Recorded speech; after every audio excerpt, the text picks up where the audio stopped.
Hello guys. Ndogara 1 hour. Ndobva ndaenda 1 hour. Ndinofika chikendi busy. Chiboneti chiri nani pane izvi. Ndinofika chiboneti. Chiboneti chiri peta. Chiboneti bo.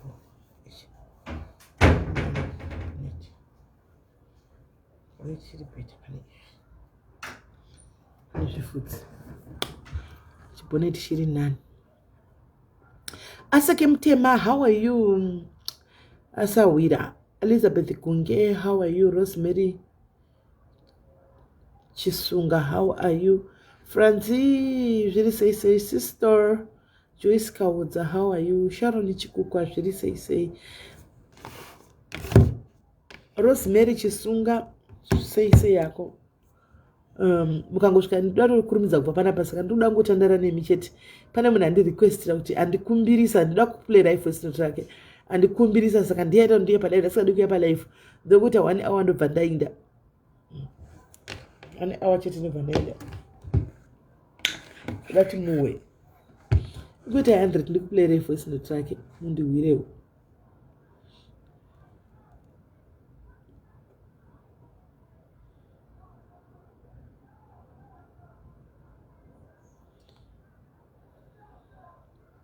Kanbenda kubo. Tatarisana nekwenda kuZimbabwe. Hai. Inandi wisisini. I don't understand.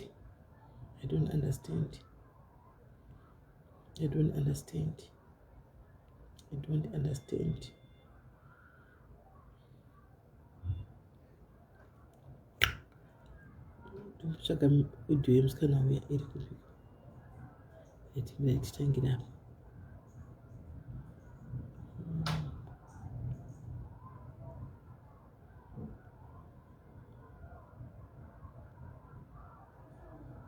Dati muwe nyaya iyi. Handaoma nokuseka. Madiaries are movie very way. A movie. Hey. Get out of there.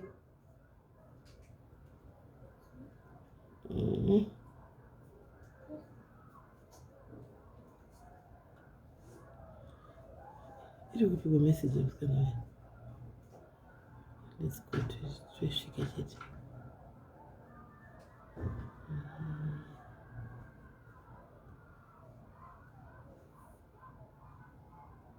All right. Mauya kaman mascara say anstiku bozemi if that guy is married. Angarukumawa. Ina adizivi guys. Thank you for the stars. Nderesa stars. Charity Mulambo. Thank you, Sis Chacha. Thank you, Manin Chacha. Thank you very much. Sister Chacha, thank you very much. God bless you. Thank you. I appreciate your stars, my sister. Right. Inzwa inasina kuona ma comments. Kwa ina adizivi ndakakuti kwa isai 1000 stars ndikupe number. Ndo zvandaudziwa. Handitika kuti mukaisa 1000 stars 111 ndechi na chachas. Okay, number. All right, seven. Inzwai munzwe guys. Mugondudza kuti muri kufungei. Inzwai munzwe. Hello, SIS MELLY, makadi henyu namba dzenyu ndazvitora paFacebook. Saka ndiri kukumbirawo SIS MELLY mumboitawo imwe topic, so ndoda kumbonzwawo vamwe vana madhumbe vari kudyiwana navagweshe muZimbabwe. Vanhu ngavave honest. Ini ndini umwe wachona SIS MELLY. Saka ndoda kumbonzwawo vamwewo kuti variko here uko. Nekuti hayi zvakutondinakidza ini. Mazviwa here madiaries? Mawa here? Kwanzi iri karadza matipa. All right, let me talk. Guys, munonetsa. Maiwa here audio iyi. Right. Munhu muri kuda kuziva nezvake guys. Ndakakuudzai ndikati ndine timu reIT riri kuseruko. Anditi rinomira rinokushiftai kumapeji tombodai tomombona taive kumodai. He is one of the management team. Anditi iye munhu wamaona yaya. Ani mazvona. Kwa asa mna kunyadzisa naso. Ndimufonera adzoke pane mutore zvachinzwa zvakaoma. Ani muri kunzwa. Hello Cynthia, long time Chomi unjani Chomi unjani. Inzwai munzwe guys, he's one of the management team anditi ndiyo management team yangu iye uya namkoma Gordon kuseri quality, but normally he's a very silent guy. Hanmona zvatondishamisa nasi achibvuma kubuda palive because ndachitokomutesta ndikati iwewe Kelsey uchaita life handiona wagara uri admin uchaita life iwewe uchitiwonesa noti anga asina choice iwe ndiwe uri mujosa mutaundi isu tiri kuno kwatiri hakuna anoenda bamina wangabvukwa iwe uri mujosa iwe ndiwe management unotoenda anga asina choice. But imagine iye he surprised himself konzi the way yavanhu like anosingofollow antika anenge ari muconversation achingoona today now manga makatekiteki naye zvanga zvakutozomunakidza anoona zvanga zvakutozomunakidza anoona ini anichiona ungapayaka ndichitopinda zvanga zvakutomunakidza munhu like anga achifunga kuti muchamutuka muchabhasha muchadiwa nekiwi macomments aiwa kana anoona saka he's part of the management team yekwasi SIS-MELLY anoona so pazvinhu zvikuru zvichaitika pa2023 handichika kune vanomuziva guys. I think vanhu vakawanda vanomuziva munhu yaya, vanhu vakawanda munomuziva Keusiku like vanhu vanotamba nemasocial media stereke hasi munhu anobuda zvekudaro pasocial media achidididi, but kune vakawanda like mamusicians epamusoro mazhinji akabuda mumaoko maKelsi anomaona mamusicians mazhinji akabuda mumaoko aKelsi anomaona akabuda mumaoko maKelsi. Vamwe vaimbi vemuno muSA varimo vakabuda mumaoko ake. He's a very good manager and in terms of my endorsements, my brands and whatnot. 2023 chaichayo guys takamira pakanaka chaizvo, pakanaka zvokuti do mufunge, pakanaka zvokuti do handi munoona because pane kwakatobata kwakasosesa kwakatowanda kokuti tatongomirira tichi 2023 tibve tangopinda tichingotanga. Akashanda nevanhu vahombe, munhu wedu muzimba guys, munhu wangu, munhu wedu zvokutodaro, munhu wepano actually regai nditi mudhaya, munhu wepano but ndeve vanhu vangochi hani zvakafanana bamini makazongovazivawo, makangozovazivawo like anoona vanhu nanhasi vatodi kubuda pakamera, vanhu totovabudisa vasingazvioni, vanoda kundiposta sei vachidini. Saka some of the things vanenchikudza ipapo kuti guys zvimwe zvinhu zvamunokomenda muchizimela ndisirini mukuru wemachikudza nchiti tina admin team tine maadmin 8 or 7. He is part of that. Pane chikudza zvimwe zvinenge zviri silisili zvinonyogwamu ndivo vakomana vanenge vachikanda zvavo handisirini asi zvinozongobuda zviti SIS-MELLY ndo zvimwe nongotukawo ndokonyarara ndotofanira kuseka hangu nokuti vakomana maona here zvekuseruko kuti mandipisisa hanimona votofanira kuseka kuti muchavhunduka kutukwa here handimaona ndivo vamwe vanenge vachitokanda zvimwe zvinhu like malinki nezvimwe zvimapost zvimasei so zvimwe zvakangodididi iboys dzinenge dzichikanda handisirini andimaona handisirini ndenchikanda ini ndikakanda nenyaya yangu ndozvimiririra andimaona even sometimes mamwe mahaidhi ndikaporonga ndiri ndotodzoka chera kuti guys ndaposta ndadai because takawanda andimaona takatowanda zvokutodaro. Saka kune maadmini, pana admini antika ari kuAustralia, pana admini ari kuUSA antika, pane maadmini 3 ari kuUK ani muri kunzwa, then pane maadmini 2 ari muno muSA, kozoita mamoderators anditora maadmin chete, kozoita mamoderators anenge achizokubloka ine kudididi antika ndiwo akamirira vana mamoderator ndiwo akamirira ndivana Shumpress nana Ru vakamirira nyaya dzekumessenger manzwisisa nditi ndivo vakamirira nyaya dzekumessenger. Saka mumwe nemwe row yake, ava vakomana 2 ava vanorana page kuseri, saka vari maadmin vane access to everything animona, they have access to everything, kupinda vachiposta kufaisa iwa ya masters ndinongozoona zvavepo animona zvemasters izvi handimbozvizivi guys zvinofamba sei, ndokuzoona zvabairigwa handizvizivi. Vanongobvunza kuti masters achona alright masende emasters anoda pinda munoti aise kupi, ndoti isai kutrust fund animona, isai tine mupocket nhingikirwa inonzi account tinayo, isai kutrust fund kuita kuti paChristmas next year handika tinenge tine something chekuti tinozowedzerawo pati kwatichaendesa whatever zvatichaendesa animona, inenge iri mari yekuita zvemacharity. Saka masters anga apinde ikoko vanongondibvunza tinotori neaccount inenge nemassignatures 2 ndosamchona kuti page rangu chandaka vane maaccess but they can't do anything because ndini main signatory, ndizvo main signatory anenge aripo andimaona. SIS-MELLY makareba sei, mune yacha kunge vanhu vapfupi, chakareba zvisingatoiti, ndakatoreba zvokutodaro kureba cheko chaindi chairo. Anza noti pazvimunya ndiani ndiva ava vakomana ivava, ivava vakomana ivava ndivo vanokupai zvimunya, pazvimunya zvikuru sei Bamnin Rustenburg pazvimunya apa zvikuru sei Bamnin Rustenburg ndivo vanogara vachimbonodzokera kumaningikira akara kumalife akare saka kuzvimunya ndibamni asi zvimwe zvachona ndiye chaos zvimwe zvacho ndiye zvimwe asi zhinji ndibamni nditemba animukona nditemba zvimwe zvachona animazvona saka ndamuona kuti hatyi kamera ndatotomudzinga saka iwomo often paungara chibuda pakamera iyi da kupa show slot yako chikanzi ndiri management handiti izvozvo ndikati unotokupa slot yako hautyi kamera iwe ndatozviona kuti hatyi kamera animaona hatyi kamera ucho animainzwa saka nyaya yamainzwa nditika musachandibvunza zvamanager ucho ndakuudzaini asi mamusingamuzivi but nhasi tatisina choice kunze kutoti we had no choice saka musachandibvunza nezvake mamuona ndika pachauya futi mozomubvunza mubvunzo yamuda mubvunza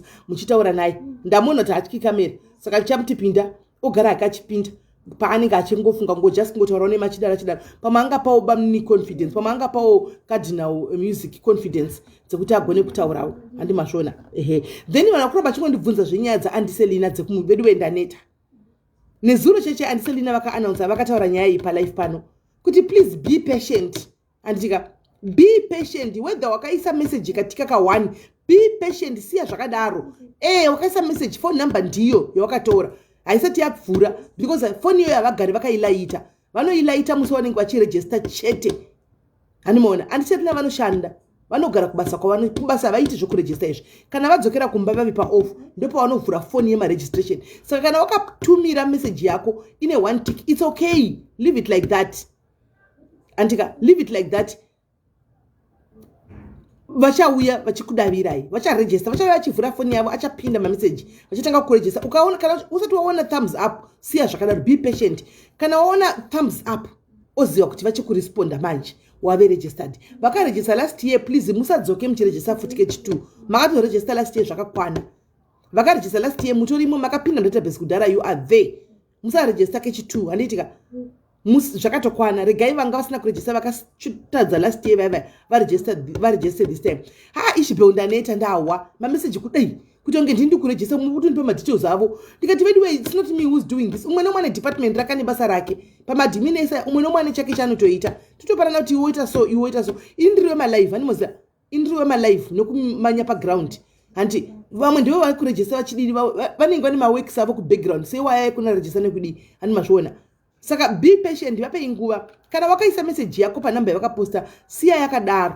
vachakuresponda animanzwa vachakuresponda thank you mandi for the 50 stars thank you antika vachakurespondai be patient rambai makadaro iwewe kana namba iri correct ukaitumira kuona pane profile picture andiselina chete uri right siya zvakadaro vakataura nezuro vakati phone iyo handiilaite everyday ndenge ndiri kubasa pandinoregister muchatoona mameseji achita blue tick kana aita blue tick ndinenge ndachikunyoregister manje ndobva ndachikupa signal yekuti wave registered animanzwa mainzwa here voice note ngatizokurodzei voice note asida kugarisa inzwai voice note.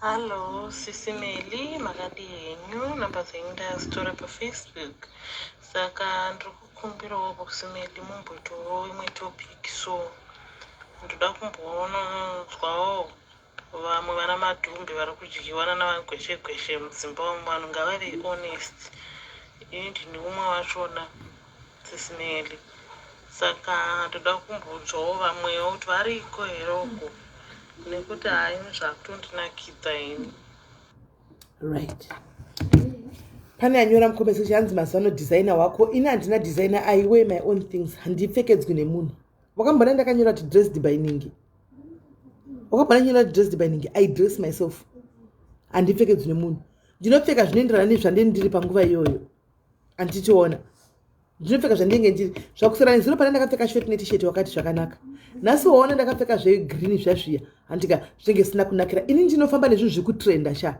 ukatarisa zvana ndakatopfeka zvazvo zviri kutotrenda ini nditori one gogo inofarira fashion zvokudaro handipfekedzwi nemunhu munin'ina wangu I dress myself wakambona ndakanyora kuti dressed by ningi handisi kushora vanhu vanodresswa nemabhotiki kana kuti nechipi because vanenge vachitengesa zvinhu handiti but normally inini I dress myself ndinozvidressa chana unoona ndakapfeka ndiri ndichitotengesa ini because kazhinji kacho ndinotozvitengesa nezvangu handika kashisa zvandopfeka kazhinji kacho kazvitarisa zvinenge zvichitotrenda ndotopfeka zvinhu zvinenge zviri zvichitotrenda kana zvabudawo mutrend ndopawo vamwe handiona ndichidaro wanza munonga pamwe ndasina ndakapfeka zvinenge zvisina kunakira mangwana ndogona kupfeka zvinenge zvikakunakira because ndopfeka ndega munonga handipfeke zune munhu ndopfeka ndega.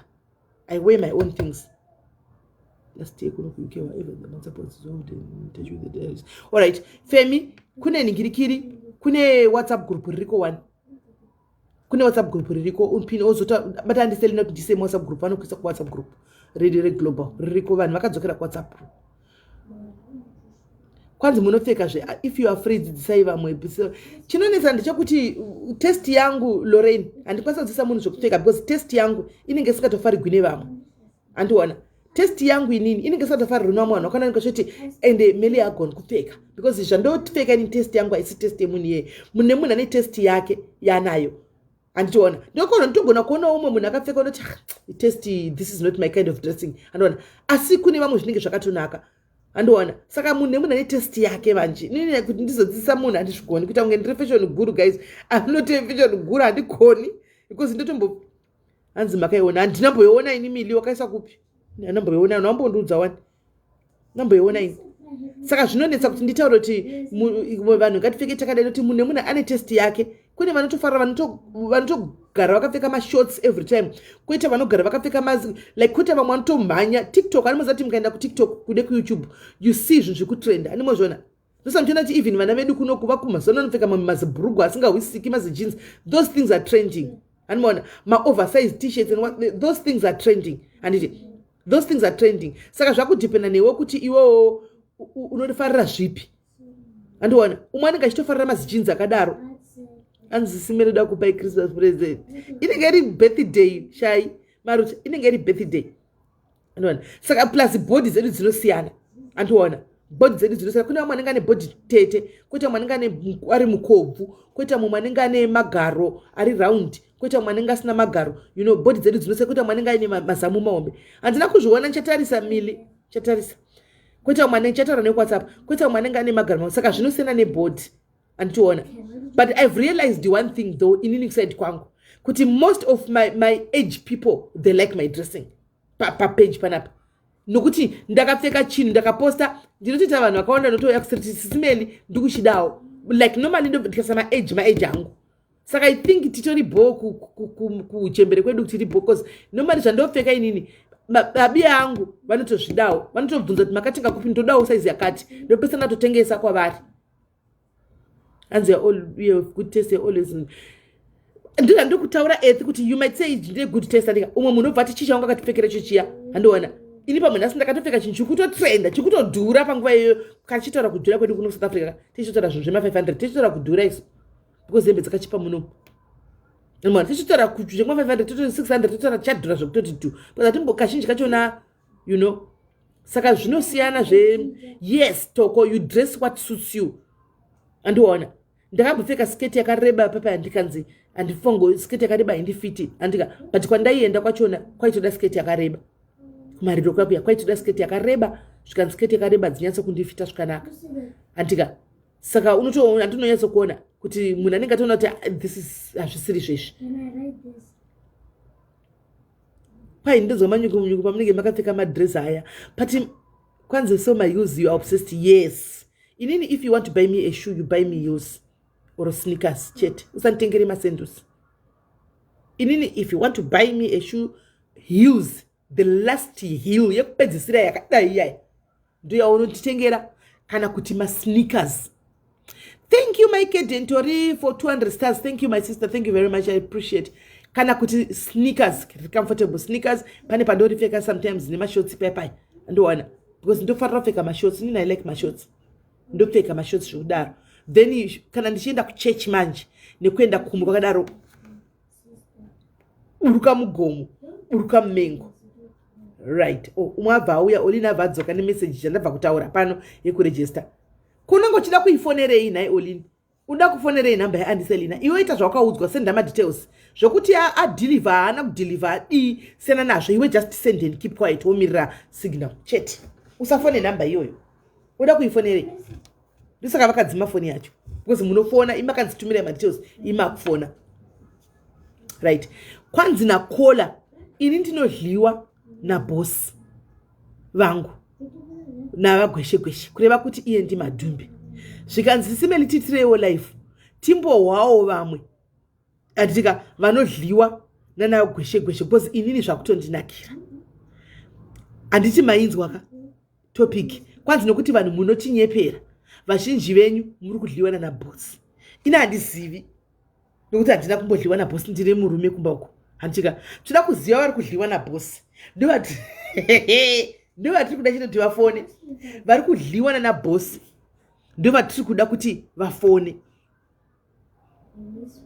handitimaona ndikoladega iye ndikola vacho rega tinoti ari here online titange tatohwa iye kubva kwaati zvaari ari kutodliwa panguva ino tione kuti ari online here tione kuti tingamubata here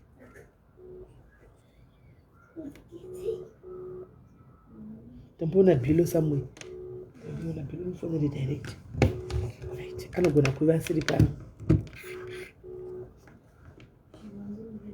ndisave namba dzake kuti tiwane kumufonera saka zvinhu zviri kuitika izvi 7:30 right anenge asiri kuwhatsapp rega ndiite zvokumufonera direct let's hope ndiyofona kemacols tiwe nyaya yake asi ndiye akumbira life ngatangei kutudza nyaya yake kuti zviri kufamba sei pamatodliwa nabhosiso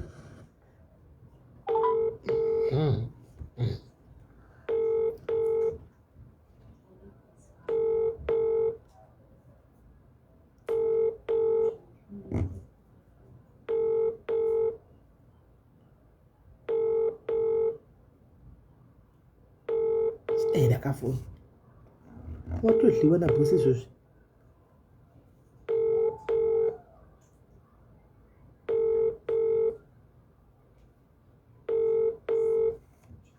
guys munhu ari kutodliwa izvozvi nabhosi ifriday nasi long holiday ari kutodliwa nabhosi izvozvi ari kutodliwa so ari kutodliwa guys ari kutodliwa izvozvi chai ari kutodliwa ari kutodliwa ari kutodliwa nabhosi fone ndikuringa isingada guys ndinenge achiti kutodliwa tudhorudu noise ari kudliwa watozodzima foni ari kudliwa izvozvi ari kutodliwa seo nabhosi zvinhu zvacho uda kudliwawo nguva yatoda kufonera chiwa hai abva todzima foni guys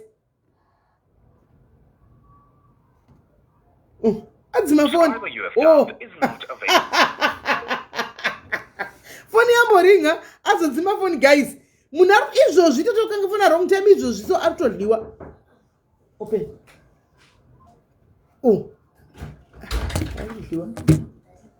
akutodliwa guys mira nditore ndibhadhare fudhi yevana muhotera we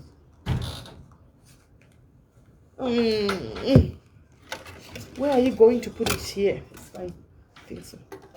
Hello. Hi, how are you? I'm good. I'm good. Made a mistake. I left the straw. So. What's going to happen? Well, I'm going to print that. Okay. All right.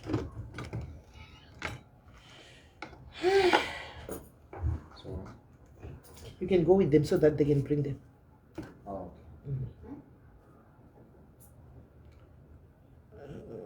Do the maths. Please. I was about to say, please do the math. Just do the maths. Okay. Me, I can't. Because just do the maths. I am having a problem. I'm just having a discussion here with my people. Have you ever seen a lady who's working? Come pick up this phone here because he's going to step on top of it. He's not seeing it.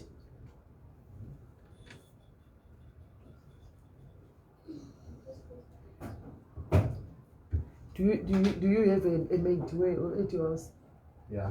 A maid? Yeah, I do. Okay. Is your wife working somewhere? Yeah. Okay. All right. We are having a discussion here whereby I'm hearing ladies that are working somewhere saying they are sleeping with their bosses. So I just trying to understand what is really going on. Oh. You've never done it? No. Okay. How is that happening? It is happening. It is happening. It is happening.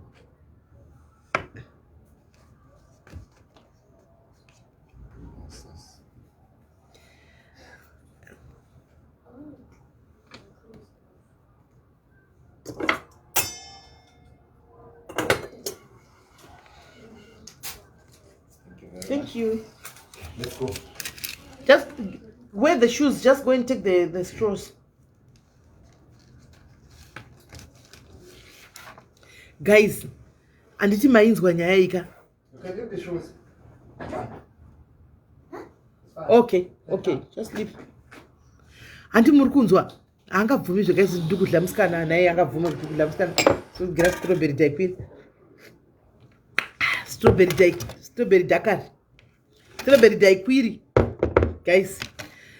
Saka animona saka tuda kuwisisa guys. Please musanyara atiri kutandara kana nasi Friday long weekend asikana. Tiudzewo zviri kufamba sei kuri mukudligwe iko. Muri kudliwa sei? Why are you being eaten by your bosses?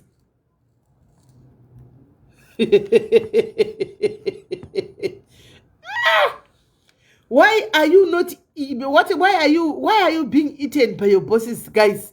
What's going on? Tell us. Guys, number dzekufona ndaisa. Fona itiwe guys. Fona itinzwe guys. Hello sis, my sister, how are you? Sister Sonia, I can see you in the comment section. We've got a very controversial topic here today. Somebody requested that I do a live. Apparently she's sleeping with the boss where she's working, right? So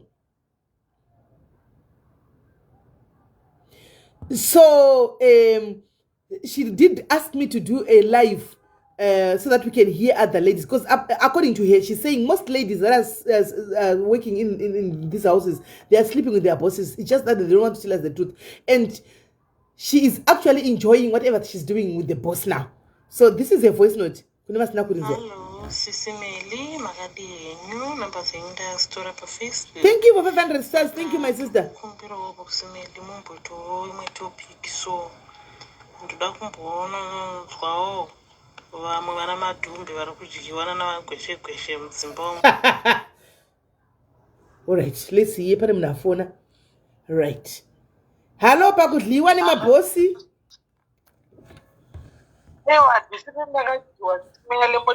Right. Uri kungofona panguva yekudliwa kwevantu vanoti kungoti wakadliwa kaizvo. Ndakukuudze munhu akadyiwa ihama yangu ndinainini Iwo wakaziva sekuti akadliwa iwo kana asina kumbodliwa nabosi. Zvakaitika ndezvekuti mainini vanga vakaroorwa diti. Ndobva mumwe musi vanoti tikuenda kunoita mahwindo mamburi muna 2015 tikuenda kunoita mahwindo basi kwangu ndobva taenda tese vandosiya murume wakumba tasvika kuyenge pambari padouble story zvikanzi wopinda murumo inorara murumo ndikati handitai kuzoita mahwindo here ngaticheka mahwindo zvikanzi aiwa mahwindo toita mangwana kusini apa paive paine murume chete wemukadzi uyo angaenda out nebasa kuseni ndopa vakachimuka vachindiudza kuti bosi ava vanondida vatinyepura tikuita mahwindo saka ndarara kurumu kweyo ndobva ndanzi bura rekupi kudownstairs ndikati momzi ndiudzei chokwadi ndopa vakataura chokwadi tese zvikanzi aiwa zvinoitika ndezvekuti pese patinoosangana navo tinodai saka ichokwadi SIS MELLY hakusi kunyepa. Saka akatodliwa uripo iwo usingatozivi kuti munhu atodliwa.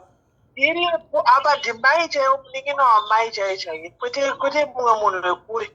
Tasiya bamunini kumba tikaenda kubasa ikoko kuno kuSA tikaenda mainini mai vachidliwa iwo uripo. Hey, kwete zvekuudzwa ndiripo ini. Hey, ukataura navo kuti chii? Ndikavaudza ndachiri mudiki papa yainge iri 2015 kuti ndinyazovatsura saka nyatsokuclose zvekutodaro. Hey, like this. Zvamukuita zvakaipa izvo. Take it down. This thing. Saka zvakazoguma nekuita sei? Ndakazoguma nekuti murungu wavo uyu akazosiyana nemukadzi wake astroke. Havana kuzoramba chikundonyana mainini wenyu ava? Havana, ende bamnini wangu vakazoshaya futi. Asi imini pamakahwa nyaya iyi mai vachiita makadii? Izvezvi ndopandakazoona kuti hapape maibhaisa bobs because hataizviti haclose zvekutodaro ndakurawo saka ndatakungokurukura zvinhu zvakawanda ona ndikauza kuti ipape maikakandisa zvisingaite. Hei, saka vanga vasingadiwo kuti iwe uliwe? Aiwa, ipapo inini manje vaitiprotecta chero murume avaindiprotecta zvisingaite nekuti zoti ndandasiya murume kumusha saka vaindiprotecta zvekutodaro. Iwo mainina network iwo mainina aiva vachikuprotecta asi vachidliwa? Mashuwa guys, mainini vaimiprotecta asi vachidliwa nabosi. Anyway,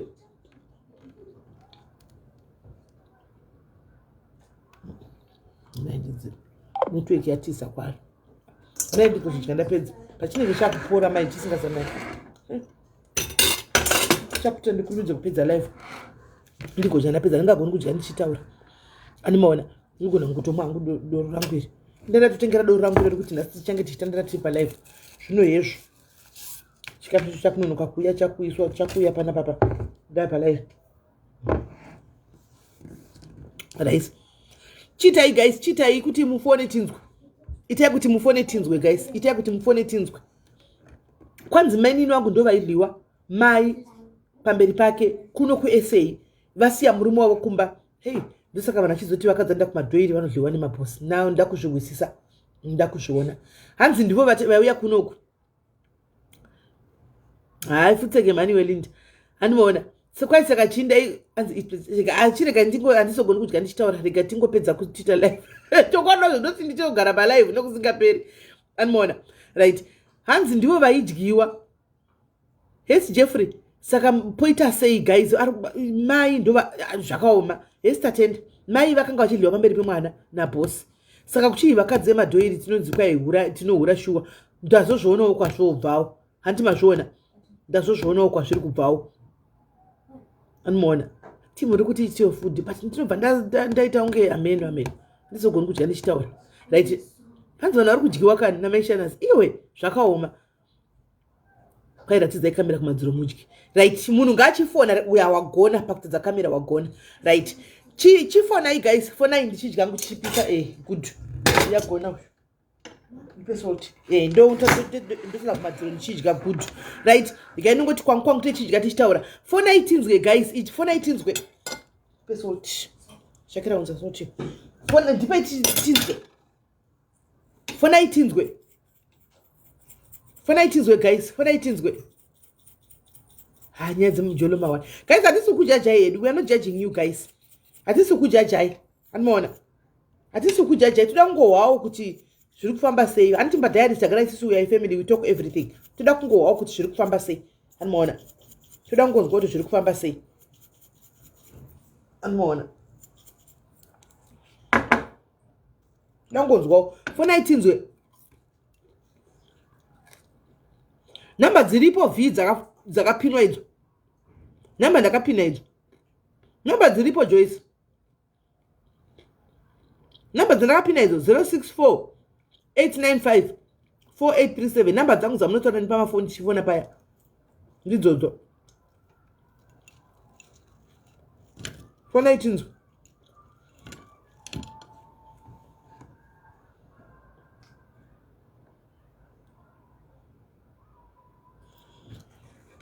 Fona itinzwe. Ehe, idzo 084. Aiwa, hadzisiridzo. Sharon, hadzisiridzo. Hadzisiridzo. Hanzi munyaradza nemoko. Aiwa, chenje. Ndikuti handizogoni kunyatsodya ndichinyatsotaura. Saka apa pandakadai soro chero ndikashama muromo kudai. Hakuna unotora screenshot. Anenge atokaura munhu yenu kunotora screenshot ye. Umeona? Ungagara ndilile maoko shanda gara ndodla nefork and knife. Even kumba wangu chako chako ndodla nefork yega ndidya une knife ndidya nefork. Kana ndikafamba ndidya nefork and knife.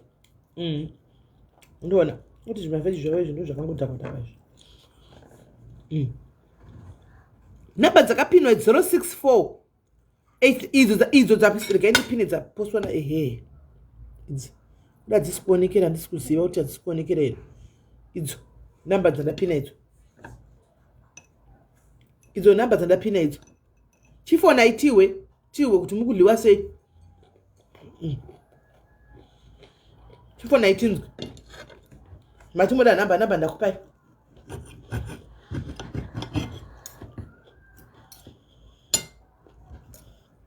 chifonai tinzwe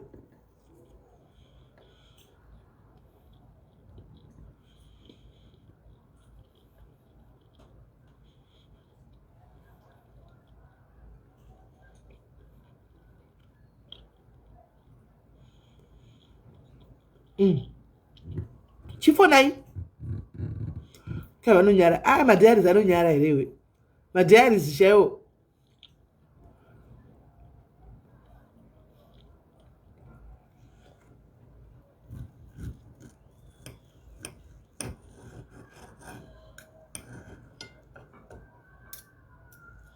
madhiaris fanai tioneka nai fanai tiwe munyara iko nai asikana muchingoliwana nabhosi vacho asi vari menyu vari pano uya ari kuliwa uya pisi tizoitira time time anenge aritoliwa nabhosi uya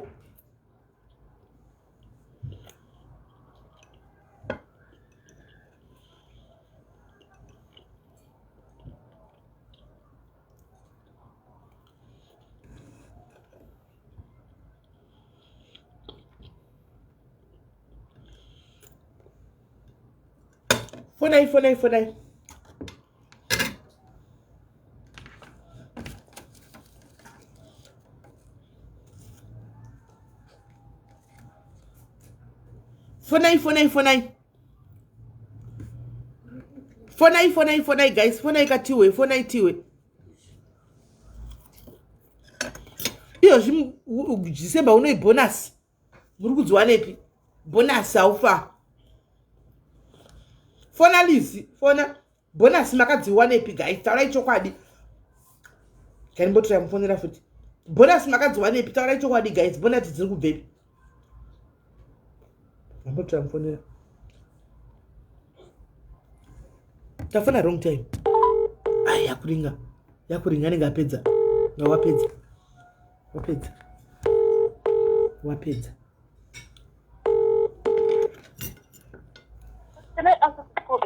Hello. Hello. Kuasongochiliwe na boss. Hello. Asongochiliwa. Hello, uri kuninzwa? Hedwe. Haingadzoke hanga.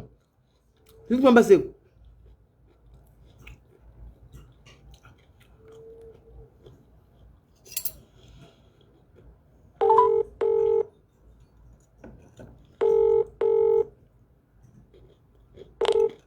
Hello, SIS MELLY. Ndati ndakubata uchiliwa here na boss. Aiwa kada tirizo SIS MELLY ndingave tadaro here. Ndafunga zviri ndakubata wrong time pamwe boss vakatonamira. Kana aiwa nendiribiza hangu ndasvika kumba nhasi saka nendichimbobata imba yangu kuti imisikidzike. Kumba kupi? Kuzimba? Aiwa ndaenda kuoff nhasi. Waenda kuoff. Wapuwa bonus. Aiwa handisati ndofunga next week kana maigweshe vakati. Iwe ndau yazvo nenyaya yawandikumbira yandiri palive. Saka izvozvi mutori palive. Nditori palive izvozvi. Saka izvozvi ndatombotaura ndikati kwai muri kuliwa uku imi vakadzi kana gwechera mai gweche musada mbotoramba taurai chokwadi. Animaona. Akati vanhu vari kudyiwa. Ndikati muno wangu wasenda voice note akati ndiri kutoliwa ini zvikutofaya. Chitiudza zvoti zvakatanga sei. Nyaya iripo ndeyekungoti nyaya yekungoti unongoshinonga zvinhu zvinenge zvapukutisana namaigweshe mudzimba dzavo vapedza kusangana pabonde. And then obva usanganawo kana navagweshe musiwo varimo voti ichochocho siyai chiri ipapo nekuti vanenge vachitondinyariravo kuti ngabve tabatisawo musikana webasa zvakatera asi inenge iri responsibility yamaigweshe dai vavanongawo kana iri hembe dzavo vagweshe dzandiona dziri pasi vakapukutisa. Hey, saka iwe yako zvakatangira ipapo kuti waida kunonga zvichira. Nekuti ndakakunyanya kubvunza kuti ko nai ko zvamunoti ndisanhonge zvinenge zvakamboita sei. Waibvunzani? Yo gweshe kana kuti zvimwe ndaifanira kuti ndinowacha. Alright. Vavati shi. Ndopo vakazotanga kungoseka saka pakuseka ipapo vakabva vafina ngati kuva open kuya padhuze neni. Okay. Ibhesi smell paya ndakutotanga kupiwa mari ka zvakutonzi munoda airtime here don't talk. Musati watovapako? Ndisati ndavapa ipapo. Okay. Ndoenda pavazonditaurirawo shoko ndokuba vati ukangosvitaurawo neni ndichakuvaudzawo maigweshe kuti ndakakupawo mari nekuti vane tumashopu twavo. Ndovatotangirawo kubva ipapo neniwo ndagarisawo sisimeli ndikati ndingaita. Angova nengura. Ndikati aiwa toda kubviswa maspider web. Saka wakawashandira nguva yakareba? Hello. Wakanga washandira nguva yakareba here vana? Ko network inoita sei kuna imi? Regai tifonezve. Inyaya itsita pari juice yoda kutanga kukatakata zvinhu zvofamba sei? Network wokuti. Hello, network ndofunga network iri kuita ichitisa. Iri kutotirasisa network panyaya dzakanaka. Ndai panyaya dzinonakidza kudai network yoda kutisa. Saka waveniko yakadii uchishandira namaigwesha? Ndatove ne3 years. Uya ari kufona imbomira, wanga usingafoni nguva yese imbomira, uya ari kufona 074 imbomira timbopedza kuhwai, wozofona back. Wakatanga kuwashandira rini? Ndakatanga kuwashandira, I think ndakukwanisa 3 years now ndinawo. Asi game iri rekupidugurana makatanga rini? Ndarutanga after because kupera kwegore rekutanga randakanga ndiri ikoko. Saka utsati waine 2 years muchipidugurana? Stereke nemaigweshe vacho havana kana chavatotomboziva mufunge. Umwe musi takatombodyana windo rakatoshama mai mwana ndichitotyira kuti maigweshe vanogona kungodongorera. Havana nhingirikiri, havana vana here? Nekuti maigweshe vacho vanoshanda zvokutengesa hembe. Havana vana?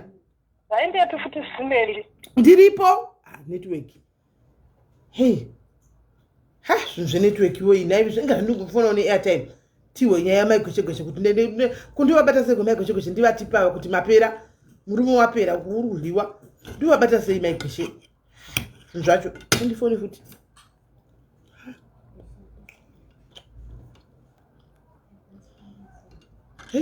Svoto vana madhumbe patoipa guys, patoipa. Umwe abva fona wachida kutaura yake uyu ndiambomira uyu Nimboitora already.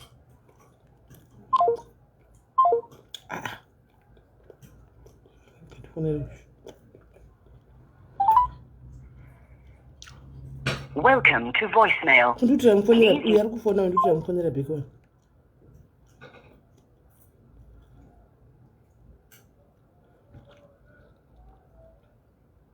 Chifona uyu wanga ndodiko. Network yechiko.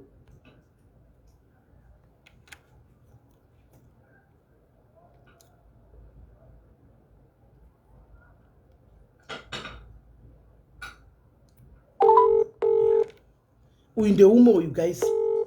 Uyu ndeumo uyu. Hello. Chiko chuti network. Hello. Hello. Yes mfana zviri sei? Inofara makadiyo. Mushe urudliwe? Navagweshe. Okay, tiudzo yako zvakatanga sei? Zvakafamba sei? Ndakangoti ndichitanga kushandira murungu nde 30 years achibva atanga kundibvunza ndakaroorwa here ndikati handina. But zvine mukomana here ende handinaye wandaive naye akatanga kungomudowngrade achingomshoropodza ndatokusiyana naye mukomana wacho. Ndibva wachanga kudanana nawo full time? Hatina kudanana naye, yanga ingori friends with benefit. Nanhasi? Nanhasi ndokushandira. Havana mukadzi? Vari single? Munhu ari single. Aiwa ava vari single avo tongoti zvinogona kuzochinja kamukapedzisira matozita rudo. mukatipesa matozogara iyi kutidaro zvinogona kudaro saka imimi kana muchita izvozvi eni pawafungira pari kufamba sei unobhadha kuextra anogona kuisa meseji kana achiuya kuti fanogadzirira achibva kubasa munogara pamba pamwe chete ndoenda kumba kwangu saka iye anouya kumba kwako kana chano munoita kumba kwako anogara ikoko kana kuti out saka pamari apa panozofamba sei papei apa pei mutongoipiwa yakadaro totengerwa mapresenti piwa magifti so many benefits zvokuti even mari inogona kutowedzerwa this yakawedzerwa ka2 saka havana girlfriend here baba not really but vanenge vachitauriwa totombodiscasa ataura kuti ane munhu ari kudarisa kuti anogona kudana naye totombodiscasa totopanana maitas saka imi makawirirana kuti kudii pamakataurirana akati zoni tozousi kuti zvese zvichienda nekupi kana pakuinvolva mafeelings todiscasa kuti zvii zvakuitika mave ndingu yakareba zvakadi muchiita izvozvo 6 years 2 years saka pasati pave nemafeelings ndakambonge ndatombopindawo nemwoyo ndikazoona kuti ndakuita dzungu rega ndidzore mabreak okay saka vakauya nemukadzi mangwana mumba katokana nemukadzi mangwana unozofila sei wakambozvifunga uchafila sei because 2 years ka haisi joke ka it's 6 years not 2 years alright 6 years haisi joke muchiita zvinhu izvozvo tuba feelings twatovepo ukazomuona neumwe munhu uchadii inini I'm not faced because takagara tawirirana kuti it's just friends with benefits nothing else nothing more hey kana mabenefits ari kutouya hawo saka pa 6 years chawagona kuita nemari chii zvakawanda ndinogara fully furnished apartment property yese yakatengwa naye uri madhumbe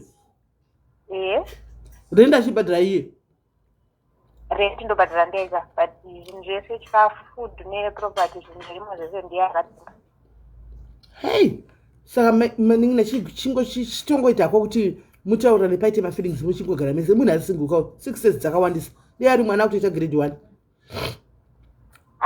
challenge iripo ndeyekuti family yake inekakutanza interest neni but iye anenge achiri prejudiced nezvekuti ndiri munhu mutema chichi unongoona murungu wacho akura sei 45 but why 45 asina kana mukadzi akamborora achiri kuchiko Ireland kwaimbogara vanhu vakasiyana mukadzi wacho akamusiya ikoko nevanhu okay saka family yachenetedza kuti haingadi munhu mutema not family iye ane munongoziva panotoneka fraction kekuti unoona kuti ganda redu rinekakungouimbichana but not that much okay saka hapana iripo saka iwe ukasita mukomana ri serious manje pachafamba sei ndakatombomuita 2 years ago enotisendisa kudhilita mameseji akaona mameseji akangosiyana nei hey saka mini ndise kuti iwe right like for now utodi kuita munhu ari serious utongoita kuzvagwesha zvangu but ari safe here azvizoti one day uchaurayiwa kurayiwa nani nemugweshi wako kana kana makomenti anhu ari kuti ndikushandiswa handisi kushandiswa ini wadi kuchivaka imba right now ndo zvapipeline yandiri kushanda nayo ndakatenga stand mai manje ndienda kutengerwa building material kuti ndivake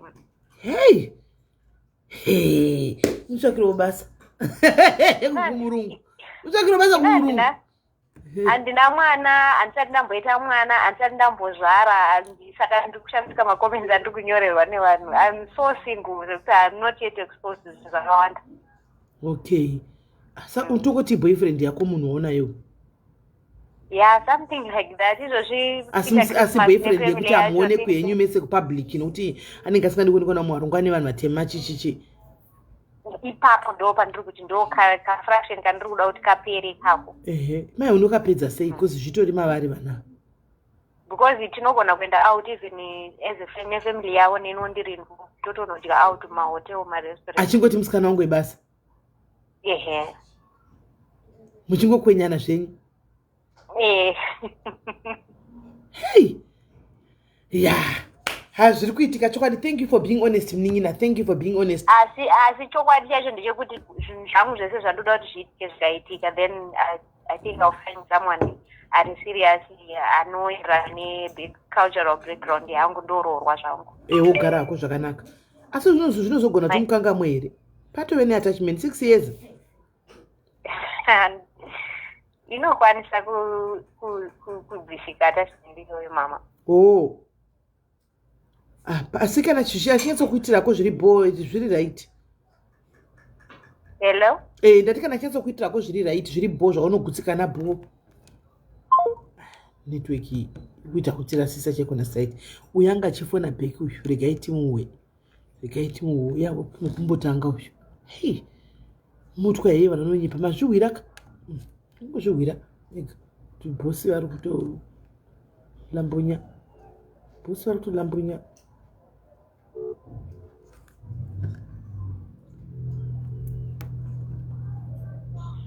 Hello? Hello, sorry, network yambonesa muchichaitika upazonge wafona kwakwafonawo mumwe. Andisina airtime standard beta ndifone ne1. No problem. Chokwadi. Nai. Saka paya ndandaperera paya pekuti ndokubva tatanga kutengerwa kama airtime vagweshe vane mashopu ka. Airtime yacho yangu yairi kana 150 mari yacho yonzi utenge airtime munhu one taure kare. Ndinoda kuti kangochema chimwe chete ndopiwa mari dzandoda ende maigweshe ndakambokumbirwa mari nepano ebasa sandikona kuti zvangu zvikutoita ndiri. Saka maigweshe havana kana kufungira kwavanoita? Kana mfunge simeli dzimwe nguva ndakatovatarisa ndotovanzwira tsitsi kuti vedu we saka ndozvandichatoitwawo marriage yangu izvi. Hey, vanhu vakura sei?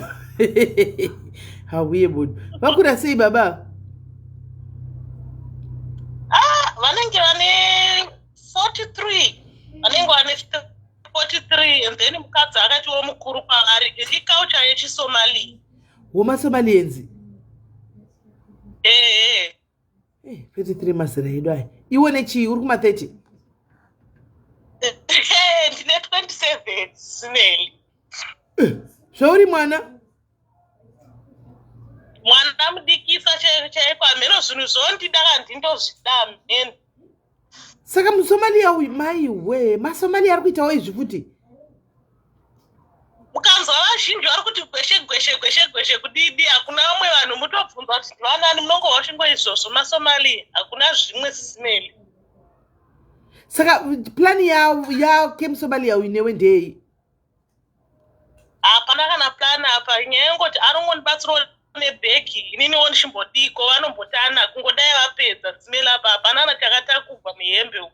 Kuzvawati zvevanenge vachikwengura vachibvisa nhingiri unenge wagarisa saka hapana saka unodii?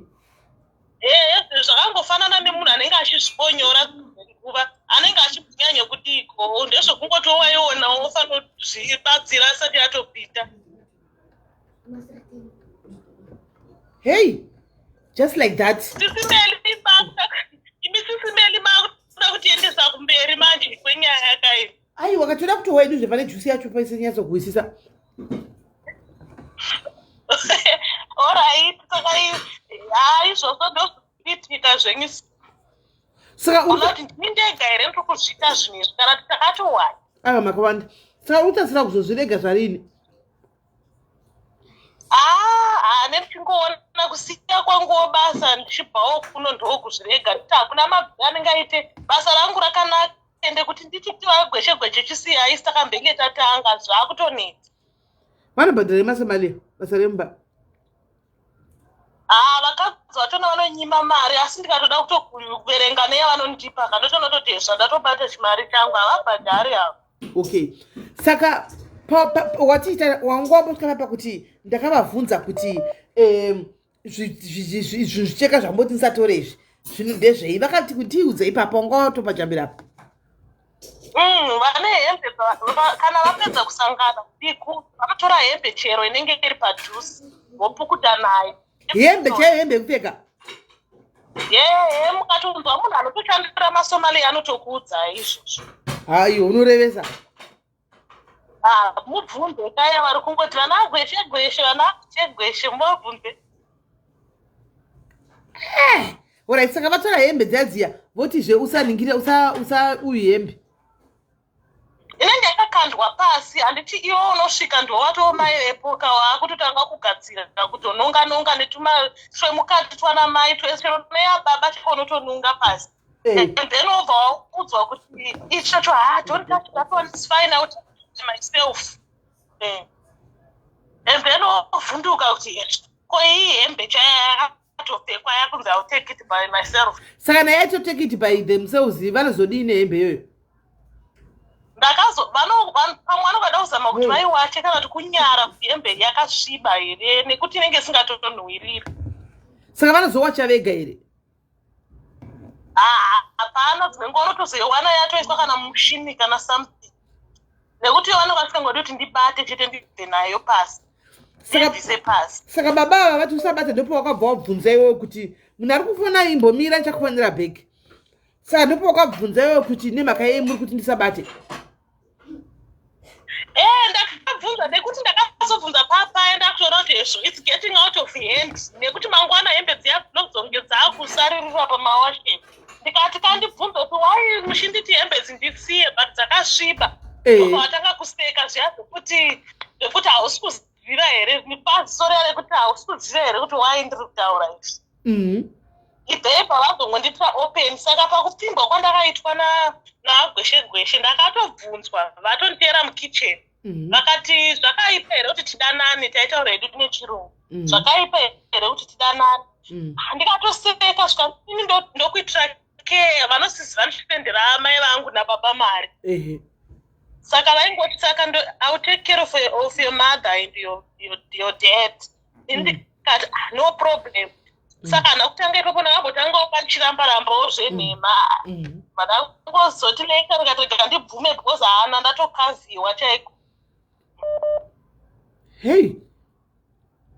plus chirimwe chinhu chakaita kuti ndive neshungu yekuzonyatsodana nababa mai vacho vari rafu zvimwe zvekuti aiwa kana vanondirafura mai avo zvisingaite mukadzi ye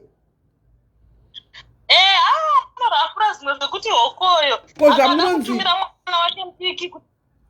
akada kutumira mwana wake mudiki kuti enda kunoudza sista kuti ndoarova akasadai uchiudzwa zvakadaro oti hezvo onhai jehovha akada kungopopote then time pamwe mangwana uzotisora unoti wachinja chiso nenyaya yake pamanenge achitozvifila kakuti nikupopota kuti vamwe pane zvekuitika iwe nemurume wake akatotanga kubvira ndichisvikapo ndisati kana ndizvambokopa chikafu apa zvavanonzi vanonyima vanhu chikafu zvavanonzi vanonyima vanhu chikafu iwe unopiwa wautopiwa kana uda kwagweshe ini nangu kutaura chokwadi pamberi pamwari vanondipa vanhu avo vanondipa ende vanototengera sipo yangu chavasingadi kusanganisa zvinhu zvekugeza nevanhu zvevana vavo kana zvavo kana chii futi chikapu unofanira kumwa yako wega ndozvavakachakusvika itakapi yako wega iwe uchiita basa utoshiya vagweshe imuchitodla vagweshe vacho vari impotenzi kapi nebasa rei teuraizeni apa vagweshe sandikunditya kuzasuko ndikati mai ava vachokwadi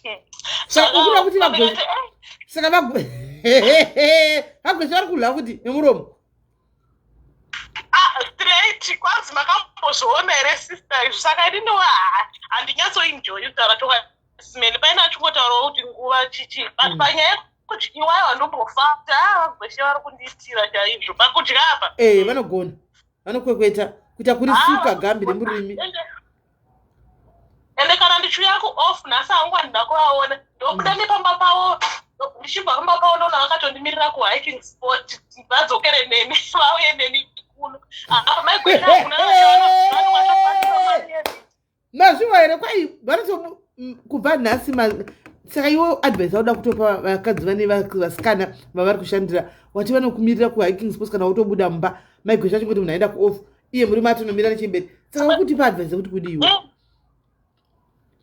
aiwa ndikutokuudzai kuti ndo zvinoitikaka maigweshe pamwe vanenge vachibva nerafway because vagweshe vane kakutya kavanoita maigweshe maona saka maigweshe ndemunhu yanogara achingopopota nechero nepasingadiwi kana kuti vapopote dzisimeri saka vanogona kuti uchibuda vanenge vatsamwa kuti wai uri kuenda kuoff and then senge last time ndakatasana pamira navagweshe vari mubedroom ini ndiri kunze maigweshe havana kana mbozonana vemo vakakommunicata neni nepamira ini ndichitovaona neniwo vachitondiona vachinditi tosangana uko kako ndikati okay neshapu kaya chiya chiguru nezvinewo maigweshe ndikasiya vakafunda mwari vasingaziva kuti dzedzi vari kutoteera apa kuita kunge ndichavaudza maigweshe ava kuti naimi munoti kwai munhu ngagare nekapi yake nechii zviri important hani mukutodligwa kapi ine basa rei saka naagweshe ava vari kutoita live ka yorovhita chai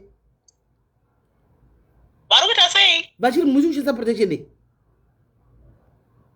handichaita sisimeli protection muri kushasa protection here obvious ende vagweshe vakatotanga kushandisira protection vandiri nekuti vaitotaura kuti havanzive kuti inoshandiswa sei ndokubva ndatoti haiwa zvinetsi ndichaisa hei nezvinewo ndikavatisa apa kuzodlira nemuromo kukwei musatishandisa kapi yako oga ndo zvavanoita mubvunze vamwe vasikana ipapa vari kutaura vamwe vakanditeerera vachakuudzai vanotengesa mashopu avo nezvitakishopu here ani hayo vane hembe vanoshandira handingazotaura hangu kunhu kwacho nekuti vamwe vanhu vakateerera saka andori munhu ane mari zvokudaro mazidzimba mahombe aya ndo vanogara aiwa mari vanadzo zvisingaiti chero zvinhu zvinotengwa mamountains maproperty aya dzimwe nguva vachitengesa mamwe haunyatsonega kuti mari avepo asi uchapa zvokuzvoti hembe uchapa uchapa ndowokubasa vakada kugezera tsoka dzavo vachinamata mumasingi ayewa emandiro aya munomira hoho aiwa unonyatsonota zvisandamboona zvinhu zvakadai asi muchidya inyu mese chikafu ichocho chavapedza voita zvichapa hovewo chero iwo ukatouita vanei nazvo chero nekuti ukaona vachizviita ka iwo ukazoti uzvitewa vana kana problem nazvo unogona kuvasema vachizviita but ivo vatombokusemi kana ukatodarowo futi newo hei but chandafarira you were being very honest kwatiri zvisinei as much as tisingazvikurudziri asi chokwadi chikutoitika ende zvatovewo kwatiri vana maigwechegwezvo tichigara takavhurawo maziso watogona waona kubatsira iwo waona kungotaura tatoti mazviwa guys ukaona sisi vachibuda murume achinei chambobudawo tevera kumashure guys anenge akanomirirwa kuhiking spot muri kuzviwa sisimeli zvinoitiswa munoziva kuti chinonyanya kuitika kana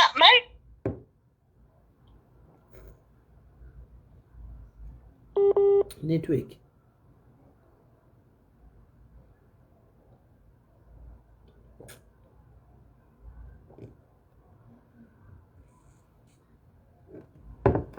because kana vachidla nemuromo vanozoshandisa protection pakuti chii vagwesha aiwa protection inotodiwa sisimeli chero zvikaita sei protection inodiwa asi nemiromo yavo iyaiya inodya chili kudai nayo hausari uchivaviwa masomali havadyi chili hasimeli inodyiwa ine mapakistani okay difference 720 netsvawo right hei pakaipa asi waita hakuna kuti izvozvi vanhu mazvihwira handiti ende ava wechituka uyu ava wechitu achitaura kuti indodliwa kuna mwataura kuti ini ndi kutodliwa nenda kutovaka adaro pawambokata network paya akati inda kutovaka ndo nikikiri yangu hei sisimeli muna madhumbe kumba kwenyu here wamuchida kudii ndanata madhumbe wenyu ai bodo hazviti naitiri kutamba ndakada kuti zvoni ko imimi Sisi Melly wenyu musikana muri kutomuvimba here ikoko? Zvino zvekuti kwangu tichavimba zvoiwa wadotiudza kudai pane patichataura kuti tichavimba. Aiwa muvimbe chinongodiwa mumubatewo zvakanakawo. Ndakarangwa vasikana vangu ndogara navo zvakanaka handina problem asi kuti kana munhu angodata zvaanoda kuti anongoita. And then kana murume asvika musikana wachibatawo zvakanaka namaigweshe gweshe unomuudza kuti uda kundikanganisira basa rangu kwandiri. Zvino iri rekwandiri kuti rikapera haasengeko zvino haana basa naro. Rera angopera Sisi. Hey, asi kola unoona rega ndingoti chiko hey zvinonetsa panetsa nokuti vana ava madhayaris kana atozviudza tanda chinhu chiro kuda kudii avari kutoita muti havazvitauri pane vhidhechi vatsuri here vana vavazviwa asi ona zvinoitika nezvekudai so unoziva kuti ukanyazozobatwa one day uchabatwa ndochokwadi ugare wakazviza uchabatwa nemasomali here kubatwa uchabatwa uchabatwa ameno kana ndikazobatwa but mai vacho vakanyanyawo aiwa kubatwa uchabatwa kubatwa here kubatwa uchabata handiri kunyepera hangu zvinogona kuita nguva one day munobatwa unoziva kuti akabatwa vanhu vaya handizoziva hangu kazoita akasimba zvakadii one anogona kuzviuraya nenyaya yako two anogona kukuvadza iwewe anogona kukuvadza iwewe saka ameno handikuudze kuti panonetsa but chokwadi chekuti uchabatwa one anogona kukuvadza kana samuel wakasimba anogona kuzviuraya just to prove a point.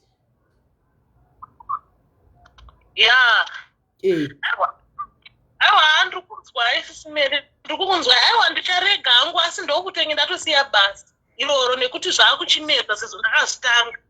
Ko kana tikakutsvagera rimwe basa kuti usiye tokubvisa pamusomalia aiwa ndoiti zvina mhosva izvi ndondangowana pekushaya chete kana chakaita kushaya pekushanda ndozvisiri kuita. uri kusaidi ripi? Manje ipapo panonetsa bosi pane vanhu ndatoona vakakuteerai.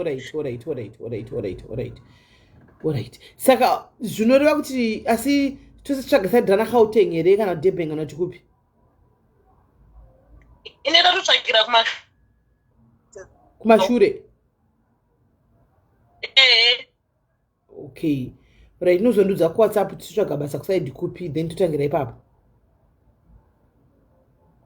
Nekuti apa ndakumboona rekumapurazi kana richibvira nekuti zveumwe hazvindipe mari izvo zvenyangoti ndichizowanawo nguwanawe airtime ungozopuwa mari yako plus airtime airtime here asikana pawadliwa futi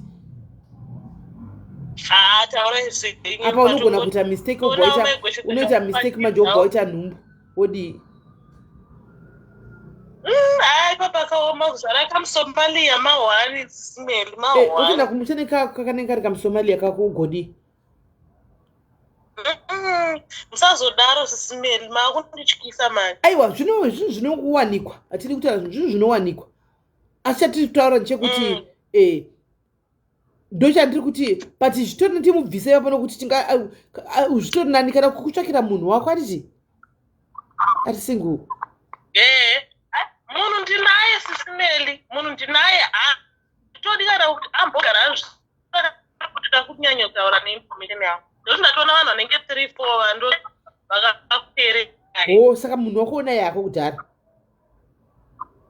munhu wangu ndinaye ndanozikamwa unoziva kuti masomalia zvandikuti unoziva kuti nemakaenda kuti masomalia anogona kuzvura anoziva kuti ndo vanofamba chibhomba mamavo vaya vasingahli kupfeka mabhomba vaya anoziva ndivo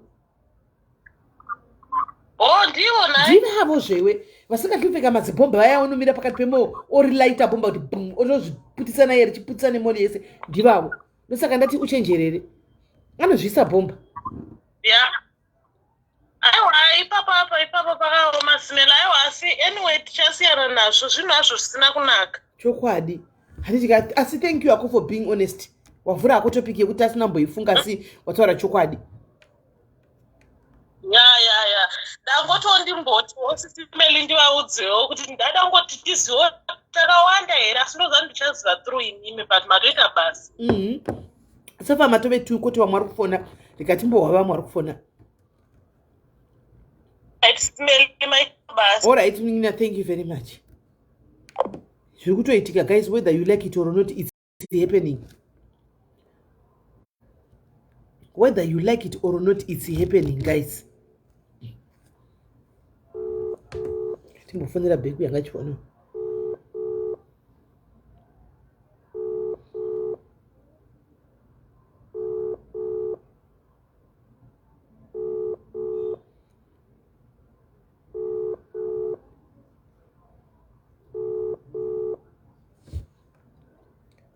Hello, Pampakliwa.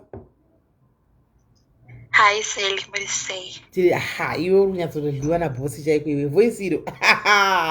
Ari kuliwa? Na. Akana. Sure iri. Ayo, yangu inzwe SIS MELLY. Ya, inili ndanu mamufungi ndikushaya wakomana. Ndiri single mother. Ndanzwa ndikushaya wakomana. Saka kuti ndidare nemurume munhu zvinonetsa. Saka chii? Ndakazomuwana waka-10. Alright. Saka 10 weka ane he's 7 years younger than inini. Hafu mwana chikolo. Ari kutanga kuenda kuuniversity next year. Okay, saka probably toti munhu yari kuma 21, 22. Yeah. Okay. Saka chi 10 anogara namai vake. Ina akutogara nemwana wako. Saka ka10 ka Bete akabva akachinina. Saka ndakamboona kuti age yacho uchimbonyarira ko chifema ndikuti ufe. Ukati taure umboregedza mini umbofema ubata futi. Saka Bete akabva aitanga achinina. Then vakati uyu mwana cheche. But ndakazoona kuti no ndagarisa ndishaya mukomana nokunyekwa navarume vanhu nemadhara. So apa ndachaseendanzwa nengura manje. Ndandatone almost 2 years ndamvira ndambosangana nemunhu. Saka vakati hapana option rikandikuita sei rikandikuita zve10. Saka chii ndachokuita sei yachongodanda navo na10. Zvino 10 pache 10 muSouth Africa. Alright. 10 aenda kubva kwavaenda kuholiday. Aenda kupi? Apa manje aenda kumba kwavo. Like andinozoti vanhu kuno kuona kuti vanenge vachigara mutaundi ndozvoti tangoenda kumusha muholidays. Saka achi10 aenda. Apa we10 pache ndakamuudza kuti unofunga kuti zvatiri kuita zvinosvika kupi neichi tasaone like age difference chichi ndozvongayondiditsa izvozvo. SIS MELLY ndiri kushaya mukomana munoziva. Apa uyo mwana hapana zvandakamboti ndikambudza ndikazoita future naye kana kuti chii. Okay. Inyaya yekungoti iye muchitaura na10 uyu anoti kudii?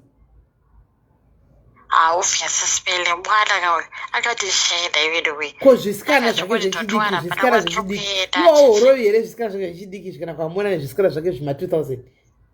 Because iye 2000 ikazomuonawo nezvima2000. Kala kwandotogara kwacho nahato like munhu yatori like zvekutodaro kuti naye ari lonely. Obviously zvotoita munhu mukuru kwauri nyaya yekuti kwaunenge muchigara kwachona unenge usina vanhu hakuna like handikazotaura kuti ndinogara kusaidi kupi because ndinenge kuti paFacebook. But munhu wangu iyoyo kwandotogara ndinokatsoziva zvekutomuchitisa zvekudaro. Musikana yakati akainaye but anogara kumusha kwanga ari. Ufichikunoki yakanyazogara namai vake ndenge kuti akachendawo basa. Then next year ndakakutanga kuenda kuchikoro. Saka ndimaita kufunga kuti 10 akaenda kuchikoro inini hangu ndichirimo ndiri kumushandawo zvangu ndisevhawo mari yangu yekuti zoenda kuchikoro but not now. But iona kacha nyaya yako haina kana pressure. Ndi10 it's not kuti wadanana nemunhu murume mungati kudii. Handiti unoziva kuti kune vanhu vakatoita ma10 vakatadzimba. Handidi kupa maexample but vakatowanda unovaziva even pasocial media. Vakadana nema10 chako vakatosvika pakuita dzimba dzavo. Saka rudo haruna age. Apa musasco 7 years yanga SIS MELLY nditori muhombe ke ndichitoita kungichipeni obviously nditori chipeni. Ndizvo ndati handingazokwanisa kukupa example but vakatowanda wanditora nema age difference ema10 years chaivo. Asi vagere nevanhu vavo kutodanana chaiko. Saka imuri kuti ndimboshinyirira na10. Aiwa rudo haruna age sha. Ko zvangu sefanana newani pamene midana mazera enyu amidana nema50 years. Difference iri papi? ya bhozi nyangwe mazimba acho ada unowana ka munhu atotsumudza kuti hashe atombobhilivhisa zvakalaka inini chiya ndakada mukadzi togara ndiri hwane chichi but uzoona kuti no ndanenge wachitogepa munhu anenge atone mukadzi wake kumbo zvozonetsa manje ava tisii tichibva kumusha hwana but ndati zvakafanana pamundu ane madzera anenge ane 50 years paya iwone 23 handini kuchida nababa wako haina ndosaka ndati zvonezvo munhu mukuru inonetsa sismel zve50 years ndikadaako maybe munhu mukuru like maybe ari saka iye mwana iyeye papabonde apa zviri kutonyadzokufaya tori bhoha masiteri ese bhoha zvese zvitori hati vanoona kutiktok anoona achitedza matiktok aya nechii zvese amenowana achitedza ke kutiktok but zvese bhoha anonyatsodya anogona kunyatsoita masiteri ese 2000 akutodlawo siswili wa2000 ane runokomala akatudza kuti zvenizvo ndakambonzwa kuti una sha age yako zvika zvenizvo age is just a number. What matters most is what I can give or what I can do. Imagine ndikatoti tukati 2000 arutaura zvakadai so unozi ndakakushamisika neresponse yacho nabadaiwa anyatsoziva zvaitaura because anogona ake pabondapo. Hey.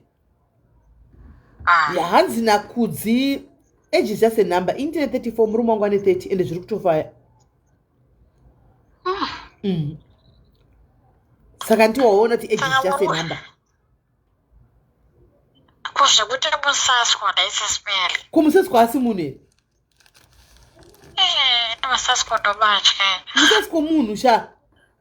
Unogomutya wocheta asi imusala kuti jairira ivi. Unomutya wochimukurira bhurugwa izvo zvandizvo zviri kutovata naye. Ndinyaya kuti kwanecho sismeli munhu yatokwari reserved but ndandizvozive munhu like deep because zvinhu zvatone about 4 months. Ndezvamanje manje. Ndezvamanje manje zvitori zvinowanda. Tikakwani 3 months zvitori zvinowanda zvinhu. Saka imbomira uone kuti wafa. Of which is ndandobotaka kuita 6 like the first month. Ndakazotozvitaka pa2nd month. Saka chimbomira umbodzidza munhu wako first umboona kuti wafa. Kuti wanga uchida kuti wapa wangoya kuti ndikutsvakire mukomana. Chimbototsvakirewo. Saka ukamuwana mukomana unozosiya here unodla ugambi. Kuzi unodla kawo. Uzowana nekuzimbabwe vanodla here kuzimbabwe. Pamwe hadli. Nekuzimbabwe vanenge kusema.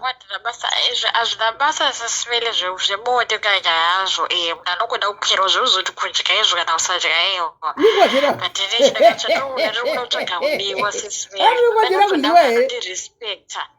Ndoda kuti anondirespecta kunyanya number 1. Anonyatsotida siri sezvandiri bozi ndine mwana wako atozoti. Pane munhu ari kutoda munhu izvo zvokuroora. Pane munhu ari kutoda munhu wokuroora. Dewa chigona kunudza kuti makore ako ari pamakore mangani. Uri pamakore mangani? Late 20s. Munhu iyeye anditi 23 kusvika pa27. Saka unokwalifya here? Ari pamusoro pewayo. Atondiviga nhasi chai. Ane vana vakani. Handina kuzobvunza isira sanenge asina. Kwanyanyorwa neameni. Unokwalifya? Alright, sismeli. Mumbopa namba yako ambotimbozi apa. Ndompa namba yako izvo zvinotaura nami siya zvekamwana kevanaka. Siya kamwana kevanhu kaende kuchikoro. Siya kamwana kevanhu kaende kuchikoro aiwa. Zvikanetsa sismeli ndimunenge muri tete vacho. Aiwa ndoita tete angu siya kamwana kambodzidza akaende kuchikoro aka. Chungwa ndozvatotaura zvapana future ndisismeli ndatokura turi munhu ane mwana wake ndozvishandira tokwanisa kuita zvinhu zvese handindi vanozotanga kuda kuzotoita zvekuti musina nebasa kutanga kuti abuse because ndakakamboabuswa saka ndizvigwada zvisina zvazvozvo. I didn't take the money. So yeah, this is a non-financial. So I made an authorization, so the money is on hold. It didn't get out to your account. I'm not sure if you get a message.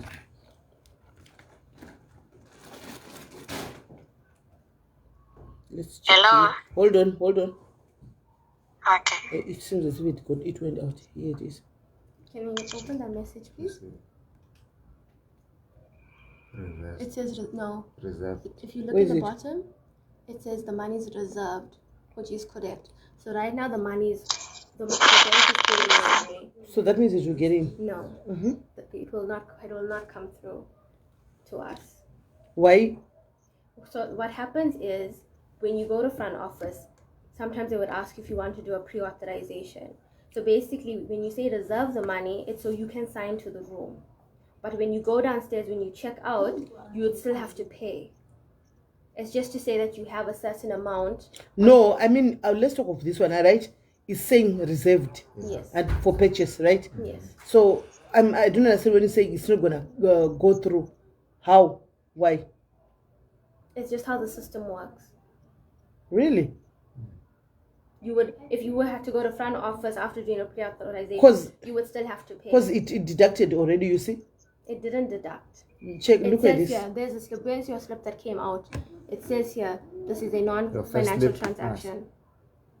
No, but it did. Check. This is what is there. Subtract this one. You get this one. It is on hold. So no, she is saying that it was not deducted. I'm saying it was deducted No, into it was from my deducted, account. but it didn't come through to us. So now I'm failing to understand when you say it's not going to come through because already in my account it's been taken. Okay, let me phone front office the Yeah. manager to Yes. maybe she'll explain it better. Yes. Because I don't see how they will reverse it back into my account. This happens when you wanna sign to a room, to front office. When you open. No, we are your not talking credit. of the room.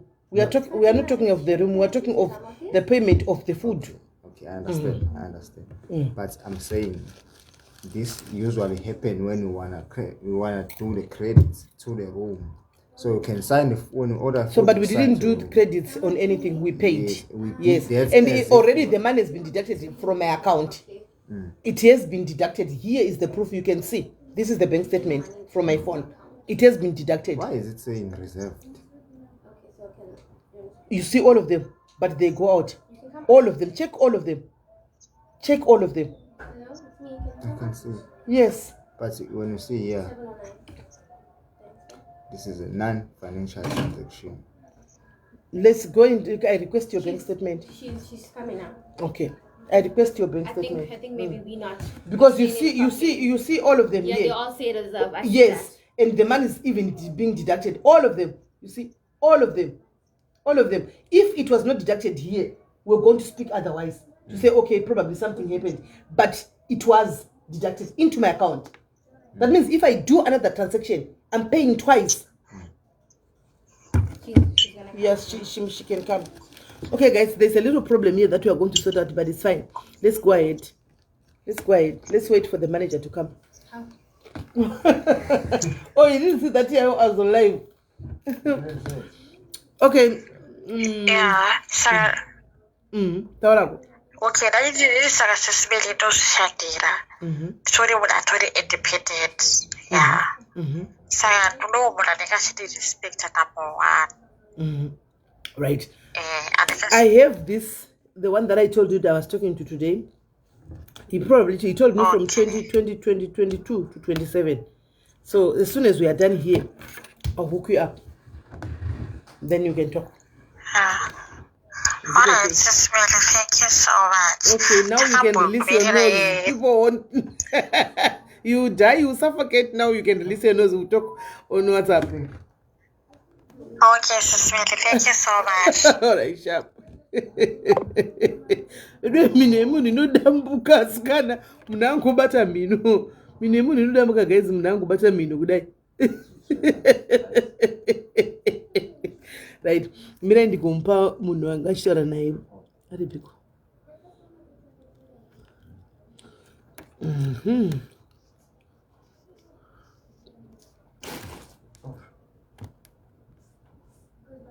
Mira ndikumpa ningikire. Ndikumpa munhu washora naye. Anogona kuti like because munhu yatondinetsa manje. Unoona. Right. For now guys teens. For now call in. Let's hear. What's the story? Let's hear. For now teens. For 19s, guys. For 19s. Vari kuliwana na gweshe ku for 90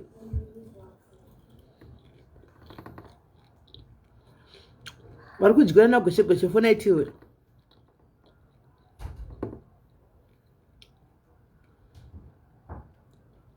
Aiwa guys, Munhu akabata mhino because social media, guys, munopesera you can actually recognize her voice. That's why she was holding her nose, guys. Please, musadaro, guys, don't be like that. And akabata mhino because she doesn't want people, guys. Anengane vanhu vanokuziva, guys. And anengane vanhu vanokuziva. Fona itinzwe, guys. Fona itinzwe. Itinzwe fona. Hello, pakudliwa. Makati Smelly. I'm good, and how are you? Right. Chago Makome. 33. Saka hivi makutena show yangu ndachitora pana goshe kuinto a dating show. Tusati nambosangana naye ndokona makanyora show. Chichi kuitika. Say why uda kutsvaga murume panapa? What's going on? Oh, because of my status, I'm HIV positive. So I was someone who's HIV positive from 33 upwards. Okay. Una boyfriend? Yes. I did a boyfriend. I eat parents. Okay, you were married before? Yeah, I was married. But I was married. Okay, hold on. Let me sort the problem with the manager. I'm coming back. Okay, manager. I'm having a query here. Yeah. Sorry.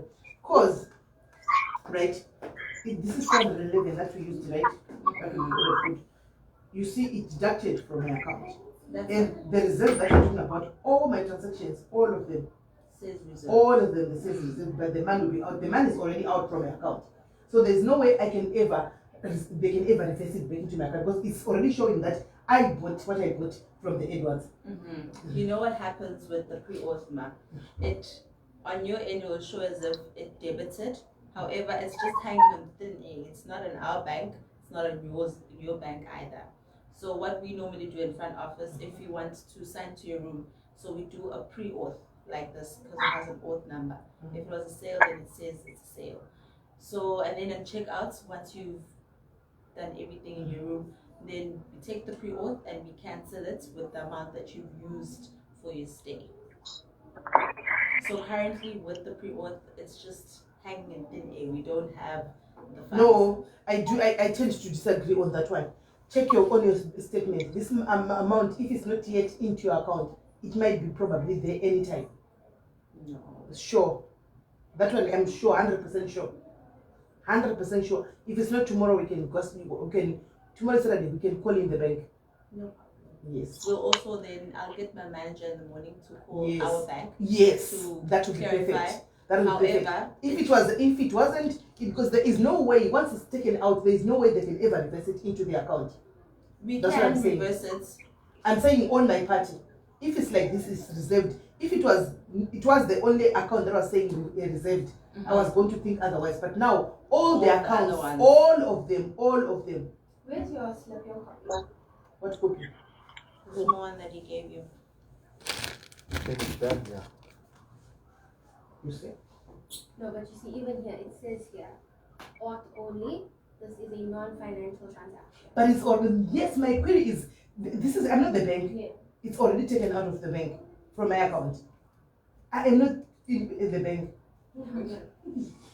It's already taken. If it was not taken, then there was not going to be any dispute. We're just going to say, okay, we didn't check, let's just do it again. But it's already out from my account. Unless you can reverse it. If you can reverse it back into my account, reverse it. So that I'll pay cash. So that you pay cash? Yes, reverse it. I want to see it back into my account if possible, then I'll pay cash. Okay, so how they work is, if we need to reverse it back, we have to do it manually. Ne? So I'm going to need your card number, and then what I do is I'll send an email. Where's the form? How long So will this it is take the now? form. So as soon as they start working, because today's a holiday, I'm assuming they're working tomorrow up until a specific time because it's Saturday. So as soon as they received this as email, it's going to need card number and the other stuff. And then they reverse the amount back to you. Okay, Yes. that is perfect. Is that Because fine? one thing that I know for sure, it was going to be in your account. Remember when I came here, I'm coming from the Belesus again. Belesus, yeah. There have been 8 days. I was 8 days there, that side, yes. It was just like that, and we never had any problem. No problem. I do apologize that this was No, it's such fine. a big inconvenience. It's now. fine. Let's just do it. Is that the same card you used? Yes. That's why I'm disputing everything because he doesn't do like that. This banks doesn't do like that. Because what happens with the pre-order, it goes off Okay, on your can I bank. continue to write No it? problem.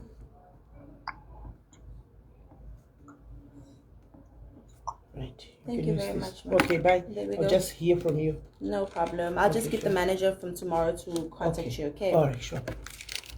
You can take your class. Thank you. Please enjoy your rest of the evening. Okay, thank you. Okay. Bye, ma. Bye. Right. Hand in bed. Yes, it's me. In India, I was married or Shikaraba and Dopadako Vesiku. So it's very hard to get someone same status as me. So that's why now we are. Right. Whatever, Shakanaka, let me be honest with you there. And this goes to every other person at the comment section. Guys, do you know Kuti? And the only hard to the only problem that is happening is men, some other men or women out there, and avagone kubuda pachena. This is who I am. This is what I have. Avagone kubuda pachena. Because right now it's not like HIV is a death sentence. HIV is manageable, guys. Munozati ukanzi une cancer ndopa tingavhunduka panapa kuti munhu ane cancer. Okay, doctor vari kuti chi andika nokuti doctor anogona kutokudza kuti maybe you are left with kana kuti nguva yakareba zvakadai. HIV people can stay up to 40 years. Mira, HIV people can stay up to 40 years, 45 years. Andika achingoenda. We can mention ma celebrities amunoziva kunyika dzakasiyana-siyana vari kurarama ne-HIV, and if you are not told, you never know. And so zvinoitika ndezvekuti varume vanhu vanotokunyenga sometimes iwewe anobva avhunduka kudai umwe anenge achitori nacho chirwere chachona paunomudza vatata kutotaka kuvhunduka kuti ui chigwere iye anacho, because they cannot be open kuvanhu. Kazhinji ndokunisana nevakadzi inini nchiti udza munhu chokwadi. Kana chikudano umwe anosisa zvinhu zvokumuudza munhu ochobva ti neniwo ndatosvika kukutanga kuti ndikuudza sei, neniwo nditori nestatus iyoyo. Andiona, but mukadzi anga achikakudza munhu asingazoti munhu wada kutozama kudzaona iye one same status. And I wish they vanhu vaigona kungobudirana pachena vangodzana chokwadi. Animaona, it will be very very much easy and better. Antimazvona. So it's not difficult kuti uwane munhu ane status seyako, and pana chinhu chinomboti difficult apa. Asi kungoti vanhu vachona vanenge vari selfish, anobva atovhunduka nokuvhunduka kuita sekuti zvinhu zvamheno iye achitoriwo mustatus iyo yakadaro. Yes, I've been opening up SIS MELLY. Then munhu unozoona kuti munhu akuzvityira something like that because havana kutora information yakakwana. So ndozvinozonetsa, unozogona kuti no man, zvinhu izvi pane something chiri kukonzera ma-problems aya. But Maybe it's because of vanhu that. dei manga mangodzidza iyo chinhu chimwe chetecho, dei mangodzidza vanhu kuti HIV don't discriminate people nekuda kuti status. Hani muri kunzwa difference yemunhu akamira apa asina kudza kuti ndine status yakadai nedifference yemunhu amira apa akudza ndine status yakadai. Munoona imi? No. Amuone kudhara zvaionekwa kwakusina mapiritsi, saka vanhu vaibuda magurigwisha antika vanhu voita masymptoms antika miromo yotsvuka vanhu vodii zvaionekwa kudhara. Iko zvino in this 2022 nemamwe makore ekumashure afura antika hauone munhu anenge ane HIV kunze kuti akuudza, because some are even living healthier than vasina HIV. Munoona vasina HIV mangwana arwara utisodai so hana kana chigwere chachona asi anogara achingorwara indonda yekupedzisira andika rine HIV rakazvigwindira apa riri kuzvifambira richienda. Antimaona, please. Saka vanhu ngatizvisise nyaya yechirwere ichi antika kudzi ndiani kanzisira kudzi ndiani, ngatinzwisise nyaya yechirwere ichi anditika kana uripo muchikomana ari kutsvaga musikana and you are HIV positive, and it's nothing to be ashamed of. There is nothing to be ashamed of. Muri kuninzwa? There is nothing, only munhu ari backwards nenofunga kuti hanzi kutaura status yangu kunotyisa. Mwana which is very open, she said the status openly pano, and if you are there, you are looking for mukadzi ari serious, and so anditaridza kuti angona kuve a good wife. And she's very open. Uchida mukadzi, she already told you her status, and please get in touch with me. Ndibate. If you are there, urikutsvaga musikana ari serious, and with the same status yakafanana nemwana uyu, ndibate. Animona ndikuuke up nemwana uyu. She's a good lady. Akuna munhu anombofa vana vari kuzvara vana vavo dzimba dzichiwanda nevana, kuzvara vana kuputika kudai. Vazhinji vanenge vachituka vanhu nezvechirwere vachita sei, handimaona vanotora nazvo zvigwere. Munoziva kuti kuna mwana zvigwere zvokuti hazvingoonekwi ipapo zvekumhanya, zvinozoonekwa palite stage achingoenda uchingonzi hauna asi chirimo zvacho chakawanda. Yeah, it's true. Like when I was infected, I managed to prevent vana. Vakabuda vari negative, vari true. Okay. Wakazvarwa une chirwere? No, chirwere ndakaaffectwa nemurume. Alright, wokuenda uko. Yes, my first marriage. Baba vevana ivavo. Ari kupi murume? Ari around kuno. Anochengeta vana vake? No, achengeta. Benzi remunhu. Achengeta. Tochengeta. Nabasa. Chengeta vana vako wega.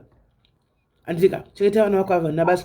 Andika, kana muripo guys, muri kuzvinzwa. Makateerera, I know kuti you might not want to phone right now mchiti musikana ndibate kuseri kuti ndavinga musikana uya. Andika, then ndobva ndakupa. I'm not going to ask you any questions because I don't want to know your status kana usina kundudza wega. Andika, ndongokupa musikana uyu mutaurirana. Andika, munini wangu, let's hope kuti chawana mwana yakuseri uko. Andika, wish you all the best. All right, later, my sis. Sharp.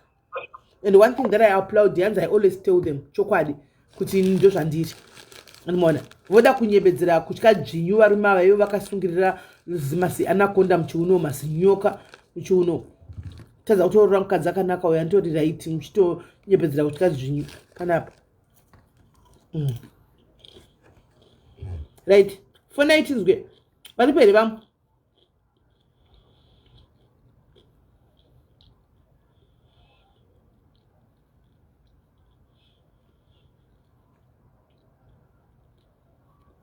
Aripo here vamwe? Fona itinzwe.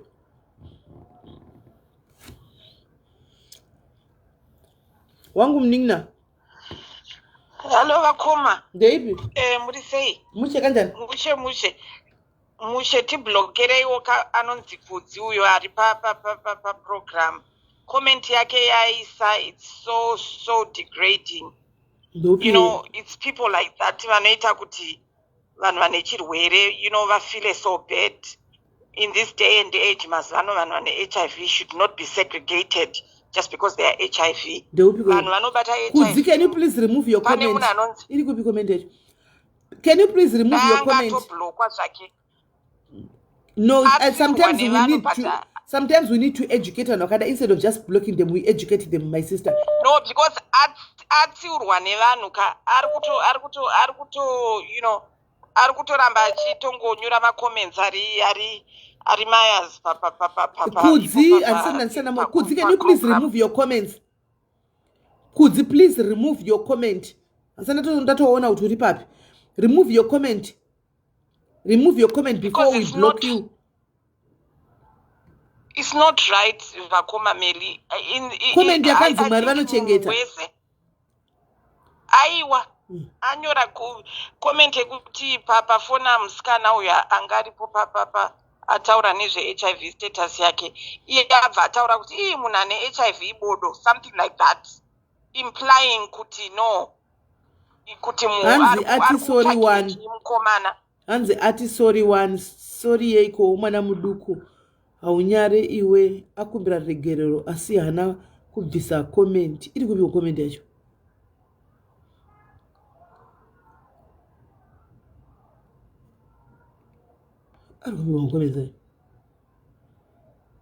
Anyway, I just wanted to educate kuti it's not everyone. Anenge ane HIV anoiwana just because akaita chiure. People get it because sometimes vanopiwa nevarume, sometimes vanorwarwa nazvo. And anyway, vakoma, vanhu vazhinji muzimbabwe we have been affected. Aenda ndamublock ndamuona akutotukawo neni kwanzi musoro bhangu block uda ndiuri kutukwa uda ndiri kutukwa anzi block I don't care ndabva ndamublock. Handi muri kuona kuti it's not everyone who's, and anyway musociety yedu yemazimbabweans we've all been affected by that other one way by a relative omunhu watinoziva ari padhuze. Saka I don't know why people still segregate vachitaura zvinhu zvisina basa rese, because one way or the other we've been affected by that, disease. I've got brothers and uncles who've passed away because of that disease. So I don't know why people vachitaura mashoko avanotaura. Anyway vakoma ndichakubatai kusere. Alright. I love you so much. Sabatana kusere. Alright, sharp. Aenda guys, aenda, don't stress, she's gone. Aenda, don't know what. Right. And guys, musaningirira. Musatuke vanhu, musaita sokuti HIV zvinyuwani kwamuri. Truly speaking, HIV yakatombo affecta munhu wese one way or the other. Kune vakawanda nevabereki vakafa neHIV kusati kwave nemapiritsi. Ani muri kunzwa? Kune vakawanda vakafirwa nevabereki, mapiritsi atoveko vasingazivi zvinoshanda sei. Kune vakawanda vakafirwa nevabereki vachipiwa mapiritsi, handika vachitora tisati mwe mapiritsi haide kutotiuraya, isati yakurumbira, isati yadzidziswa nezveHIV. Handika musadaro, musadzikisire vanhu. Handiti HIV haina munhu yakambouraya. Munogona kutofa nezvimwe kutonzi HIV iyoyo unayo, munotonzi atofana kuti anga achitogwarawo nezvimwe zvinhu zvisina neHIV. Animaona, vamwe vakafirwa nevana chaivo nenyaya dzeHIV idzi, vamwe nevarume nenyaya dzeHIV. Musadaro. Handika musadaro. Handiti let's not look down upon other people. Handika. Right. Pane umwe rada kufona guys. Pane umwe rada kufona. I will. Pane umwe rada kufona guys, kana pasina ndiende hangu. Kwanzi mungoitawo program HIV and stigma. Ndichatoiita because it seems as if kune vamwe vanhu vasingatozivi anything vari backwards. Ndichatoiita.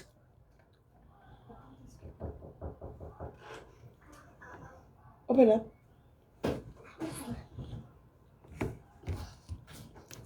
That's like to come and go to the next one. We transaction happened through you. Me again. I'm sorry, ma. Okay. This line for me. This pin. Anyway. I'm sorry, I keep on coming to you. It's fine. While I'm the one who made mistakes. It's okay. Don't worry. Thank you. Good night. Okay, sir.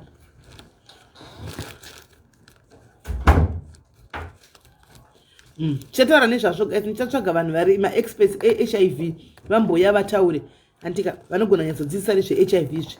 Vamboya vanyatsotaurawo tichivhurira mukana vari kurarama neHIV vaudze vanhu kuti vari kurarama zvakanaka sei, vari kurarama sei, kuti vanhu munzwisise. Handika kwai vanhu vari kulambunywa.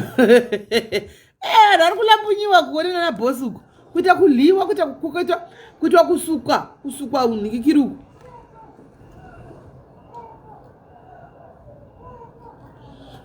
Kuita kusukwa nevanhu.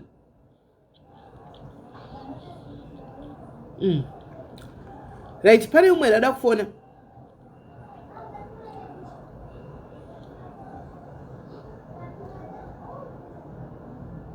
Ha? Mazulu anoda mafaro vasikana. Izvi zvinoizi yedu tosukiwa upazha. Hai. Kwai ini ndiri kutsvaga mukadzi sisi. Nditsvagirei asi ndine rudo mara handina. Uyai kuna hanzvadzika vataura chokwadi chavo. Kwanzi nehanzvadzi yangu nachenje. Ndikutsvagawo mukadzi. Ini what I can offer is rudo asi kesha handina.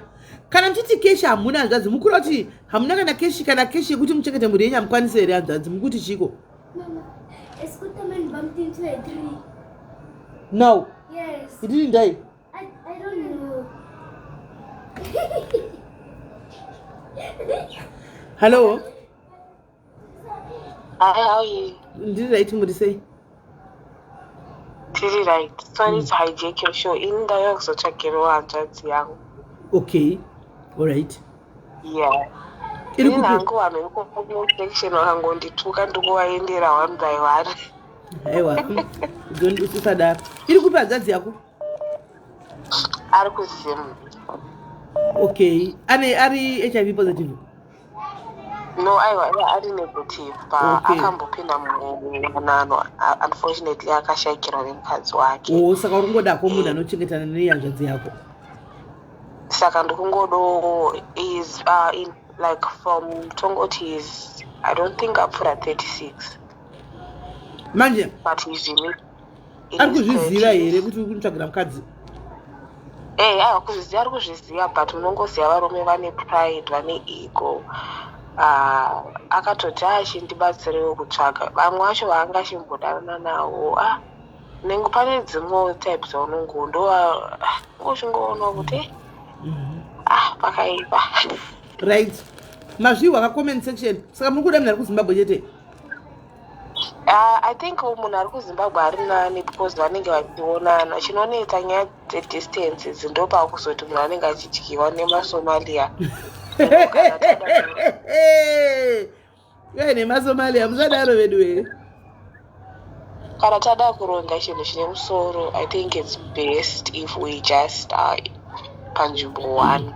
Okay. So ndanga ndichikumbiro maybe like potentially munhu ane mwana one wasina.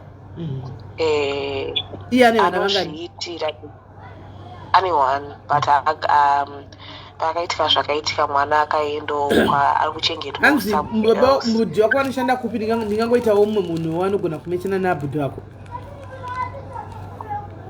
Vanoshanda ndozvandingangotaura. Handikakwanisi kutaura kubasa kwavo pamwe vanobva vavasiya but vanotoshanda in office job vane 9 to 5 yavo iri right. Okay.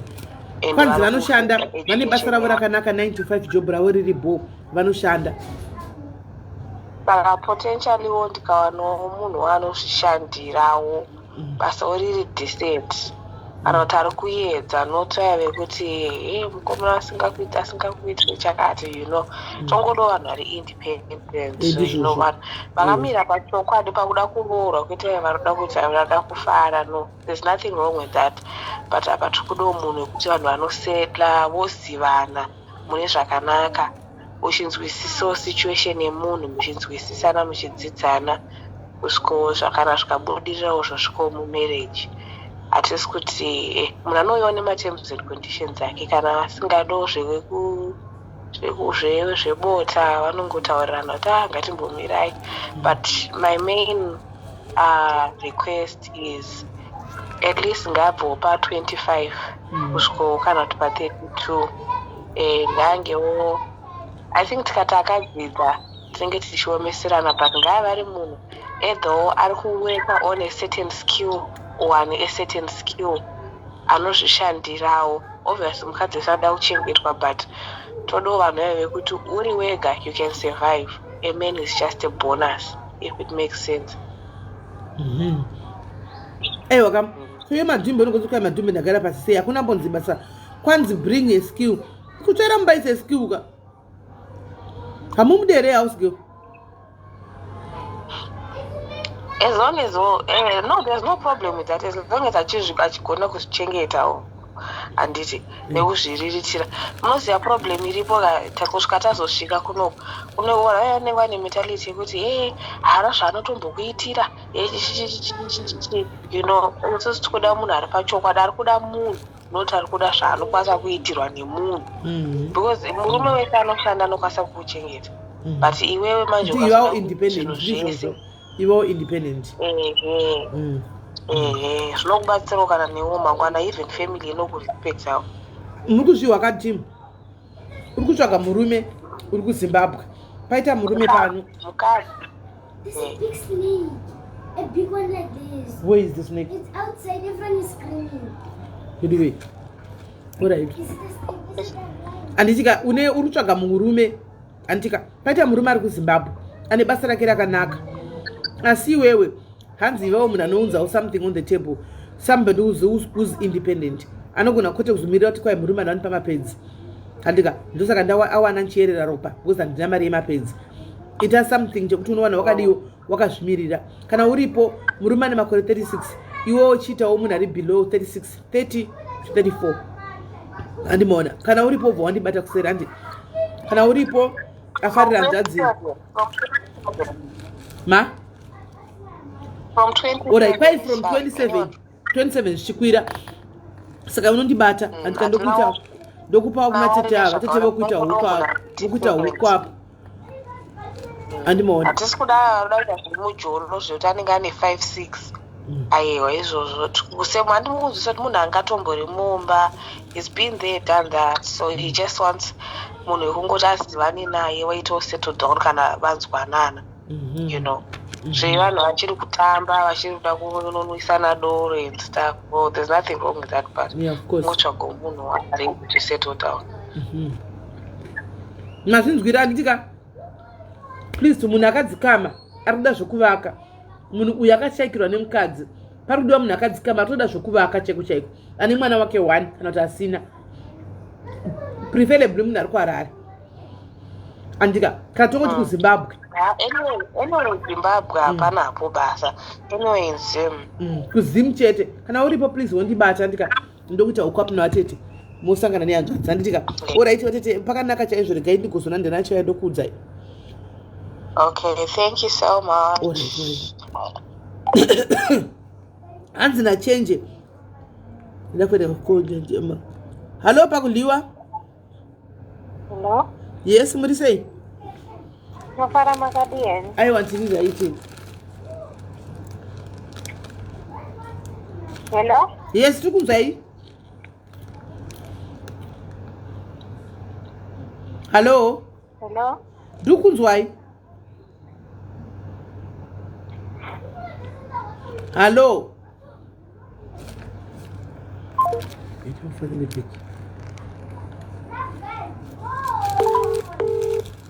Kana uri interested uri kuZimbabwe uya ku WhatsApp. Hello? Hello? Yes, wakuninzwa? Network magetsi aenda kuno. All right. Ngataure tinzwa. Hello? Ndiri kunzwa. Network yake. Kaya magetsi aenda na ningigiri naimi. Under na 10. Ngwe kuzvizvi. 10. Zvakaoma.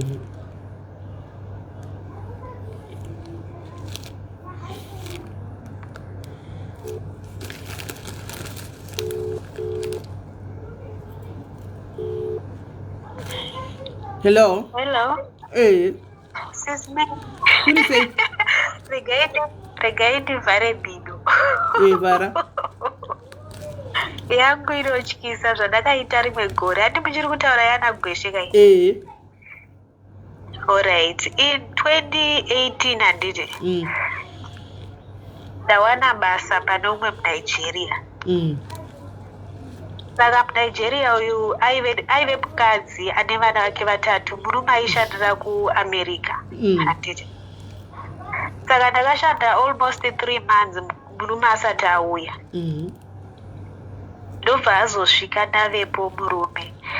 Saka inini pandakangomuona ndinongozivawo zviya zvekuti kuchiva munhu but ndikori munhu angori ameno zvandakangoita ndakangonyarira ndikati hazviiti kuti ndiite action kana kudii zvazikaiti but baba vako akanaka ivavo. Wakatovaona kuti kana basa katovada? Anyway. Ndakatovada kutaura chokwadi but handina zvandakaita because ndakatongoti ndiri musikana wabasa vangandidii. Baba vaya ndobva vauya vakaona mhuri yavo vaigara 6 weeks ndobva vadzokera vonogara 3 months vozodzoka. Saka vakaenda vasina kutaura anything ndobva vadzoka vakauya futi vakadii vachingoenda. I think pakaita nguva refu vasina zvavataurawo navo. And then eniwo handina zvandaita ndaingotiwo ndiri musikana wabasa ndichingoita basa rangu. Hatija. Saka pavakazouya umwe musi mukadzi aitravela because vaishanda vese mukadzi nemurume vaipota vachitravela vachitisiya nevana. Saka dhei raasvika murume mukadzi akabva atravela achitoenda kuZimbabwe achinoshandira kuZimbabwe. for 2 weeks. Saka ndakangoti ndiri mudining because baba nemwana anga ane gore wandairara naye. Saka ndakangoti vakangoti mai vachibuda ndobva vandibata ruoko zvikadzi saka sei wanga usingandifonerewo. Sikaiti zvakangondinetsa kuti baba vari kurevei. Ndobva ndangoita kakunyaririra kaikai ndobva ndadhonza ruoko rwangu rwanga wakandibata. Ndikaenda kurumu kwangu. Saka ndakabva ndafonera friend yangu ndikati baba vandiaktira nhaiwe ndoita sei. Saka munongozivawo mafriends akati ungaita sei toseka seka imari kayapinda. Ini ndobva ndatoona kuti saka apa ndoita sei but ndaitya manje sisimeli. Baba vayobva vandipa mari. Vachiti ndei? Kugondipa mari from nowhere ndobva vandipa mari. Idei one kai. Ndobva vandipa mari vakabuda because anga ari munhu ari busy kuti akauya muno muSouth Africa aingoenda mumameetings ichichi anga ari mabusiness akangobuda akadii ndobva abuda akati ndodzoka totaura. Handiti ndobva vaenda vachidzoka vakadzoka kuma9 usiku ndobva vadzokera kubedroom kwangu. Sezvo munhu andakachiva pavakadzoka mubedroom mangu muya takabva tatorovesa zvinhu. Yesu. Dai usati wanyengwa. Dai ndingino usati watombonyengwa. Kumwana we wani yanga aripi? Anga ari mumba because inini kana vatravela kana baba varipo ndo vairara nemwana indairara kurumu kwangu cottage. Saka vakangopinda bedroom ndokutokubata iwe ndokutobatirirawo. Taka vakatongopinda tikatanga kuita nyaya ndobva tatoita nyaya paye ndobva tatokisana zvinhu ndobva zvatotsva. Munongozivawo yemusikanzwa. Saka kana mira kana sakana chinhu chakatsvasa izvozvo izvokapa pakatorohwa nyoro apa because zvinhu makangotanga nyaya hapana kana protection inakana kubvepi. Vanga vainayo hatina kurovana nyoro. Apa ine machaiko muningi wangu apa wanyepa. Vanga vatoya kutaura nyoro nyaya vasina kufungira chakangotsva. Saka vanga vachifamba nawo kuti zvaita sei mumba vaprotection. Handizivi because vakavadzoka kumeeting kwavo kwavanga vaenda. Okay. Saka takabva tatoita bye ndobva takangoramba tichikoita kusvika mukadzi adzoka. Saka wangatiwe mukadzi wababa mukadzi wavasipo everyday wotouya. Then ndobva ibhobvira isime ndoti gagaga ndiende. Alright. Ndobva vadzokera nditi 3 months dziya ndobva vadzoka futi vakauya takudi but ipapo tasingachaitire ipapo asi tata vanhu vaya kutoti ndaiti Sunday ndikati ndiri kuenda kuofu baba vaya votobudawo tonosangana todzokerana simeli mukadzi asina kana chaiona kusvika inini ndazotya kuti nhangu handichakwanisi ndobva ndasiya basa. Ndakasiya basa 2020 kutanga kwake. But still kwandainogara ndo vaibhadhara because ndasingashanda ndakavaudza kuti ndachakwanisi kushanda because imimi zvamuri kuita ndotya kubatwa nemukadzi wenyu vakati it's okay chirega basa utsvage rimwe but kana usati wawana rimwe ndoprovida zvese. Saka baba makaronga kuti siya basa ukainda ukatonoloja vakauya ramba chibhadhara renyu chigara kwaigara. Ndobva varamba vachibhadhara rent kusvika ndawana basa ndikasavaudza kuti ndawana basa ndingoti handisi kushanda vachikuita zvese. Vari kunze kwenyika kuAmerica ikoko? Vaiuya 6 weeks idzodzo vachingoya vachindiona apo neapo ubva vadzoka. Muvoro wafuti but indada kutoshanda but ndada kuvanyemera kuti handisi kushanda. Ndichida kuti vandipe mari.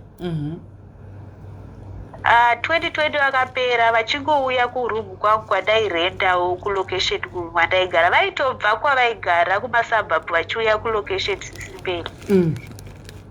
Kusvika 2021 akapera this year muna May ndobva ndakazoti handichakwanisi.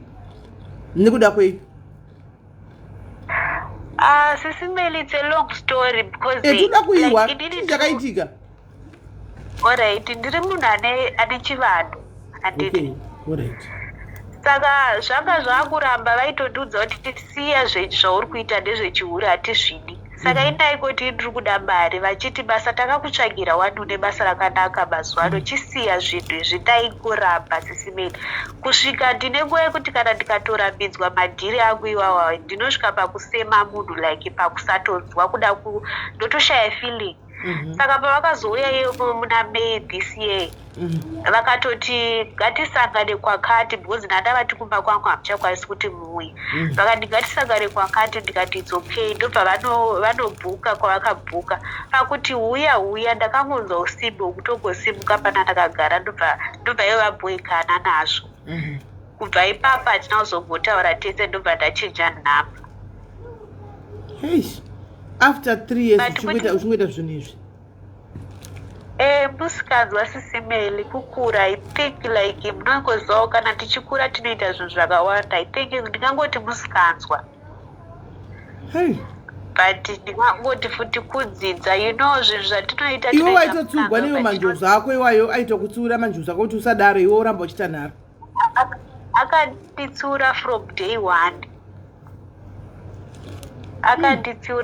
day one makambona nyaya yebhinzi ndokuziva kuti vakadzi musasora muchivhairana kuti kwanzi yei ini am better than you. Murume yaitobva kusenten kumemana achienda kusoweto kufambira bhinzi dzemusikana kuti ndaitogara chivabvudza baba yo kuti chii because ndatori musikana wabasa aitopfeka mazidresi iwo aya sisimeli muri kuonei pandiri votondiudza kuti feeling randinaro paurika handikwanisi kuri explaina but zvaitondinetsa kuti baba ava nemukadzi wavo vanoshanda nemadhigiri vanozodei kwandiri. chokwadi no one is safe out there. Hakuna uri safe kushow. Hakuna uri safe. Musikanzwa ayo asi hakuna ako ari safe. Ona kuti vaisiya madhigiri waya yashuwa vachienda kusoweto kufambira bhinzi kubva kusenten kubva imagine kuti takatochovha after tatosiya basa saizvo kuwafunga hati vaitouya kuti nditi ndakazviitire yandobhuzi but zvekwangu ndo zvinoramba manje havane manje musikanzwa idzodzidzi aiwa Steve nemasoldiers ari kwese tichauya nayo rega timbonzwa zvedu nyaya tichazoya nayo vachazodzidza pamberi apo. Waita hako munyanya nekuve honest mai uchapedzera wadzinga iwo manjozo ako aya nezvinhu zvako zvemusika zvekuda chihure ichi. Aiwa ndakasiya. Saka une munhu here? Mazuva ano ndakasiya. Kauri wega? Ati? Uri wega? Ndiri ndega sisimeli ndiri kumbofokasa nezvinhu zvako izvi aiwa ndiri ndega mazuva ano. Ndizvozvo. Alright, Kola, thank you very much. Alright, sisimeli. Kwanzi naliri we are safe isu kuEurope unovasikana zvakaoma. MuEurope imomo manenge naye musikana wakanenge atori kumwe kwaunenge usingatombozivi uko. Anenge navo.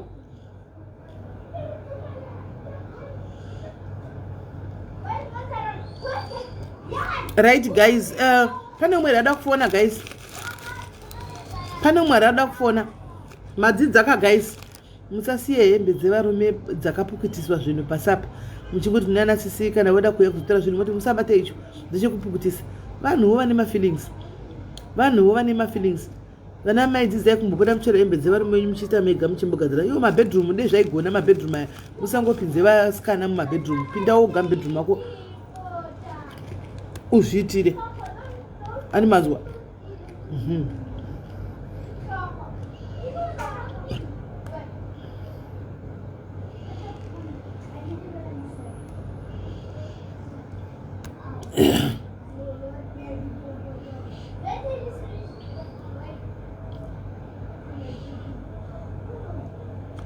Okay. Pane mumwe anyora message pana panzi I'm a 36-year-old single lady living in Cape Town. Kutsvagawo munhu wekufambidzana naye are willing to do HIV and AIDS test. I'm an independent working lady, no kids, never been married. Asi kuti ndaita problem yekuti every relationship yandoita munhu anenge atori serious neni zvobva zvangodhakwa. Please help. Animanzwa 36-year-old single lady living in Cape Town. Atsvagawo munhu wekufambidzana naye are willing kunoitwa ma HIV tests. hanzi ndiri independent, munhu anoshandira, hana mwana, asati amboroorwa. Problem ndekuti anoita serious relationships andika asi vanhu vacho vanenge vachiita serious navo zvinozongodhakwa, saka asi kuziva kuti dambudziko riri pai.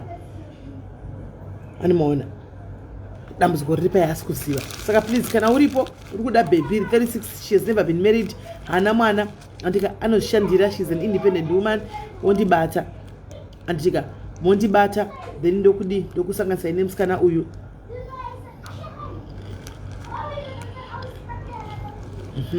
Musangane musikana uyu anditika guys tambotandara ungandimuka makusense ndichienda kunorukiswa musoro nemama madiaries. Ndinetwana twangu twati amudzokeri nemusoro wakadaro, amudzokeri nemusoro wakadaro, mangwana toda kukutorai makusenseni, toda kunorukiswa musoro guys. Karigai ndichiva takandoya chitogwa makusenseni nezvana zvangu zvepadiaries izvozvo zviviri, Precious nawendi kwatoya makusenseni amudzokeri nemusoro wakabharangasha wakanyangara kudaro, toda kurukisai. Saka regai ndichamuka makuseni ndichinorukiswa musoro wangu. Kwai ndiripo nemari yekuendako ndinayo. Une makore makachenje, unoshandawo here? Hanzi SIS Mobile. Nai John ndawabvunza nyaya yemota. Why do you ask about the mobility? Hey John, why do you ask about if she's mobile? Unoda kuzokudrive mota yake? Iwone mota yakaita sei John?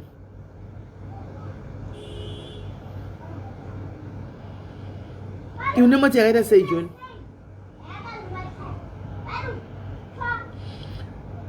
Edison ndobva auya akati ivo vakadzi munozvinyanya, musikana webasa anode bedroom mako, hembe dzemurume wako dzinowa chiro ine musikana webasa. Musikana webasa aite zvevana nezvimwe 35. Alright, change unozobada kuseri told kuti musikana anoda here. Hanzi I mean traveling abroad. Oh, you mean traveling abroad? John, okay, ndibate kuseri.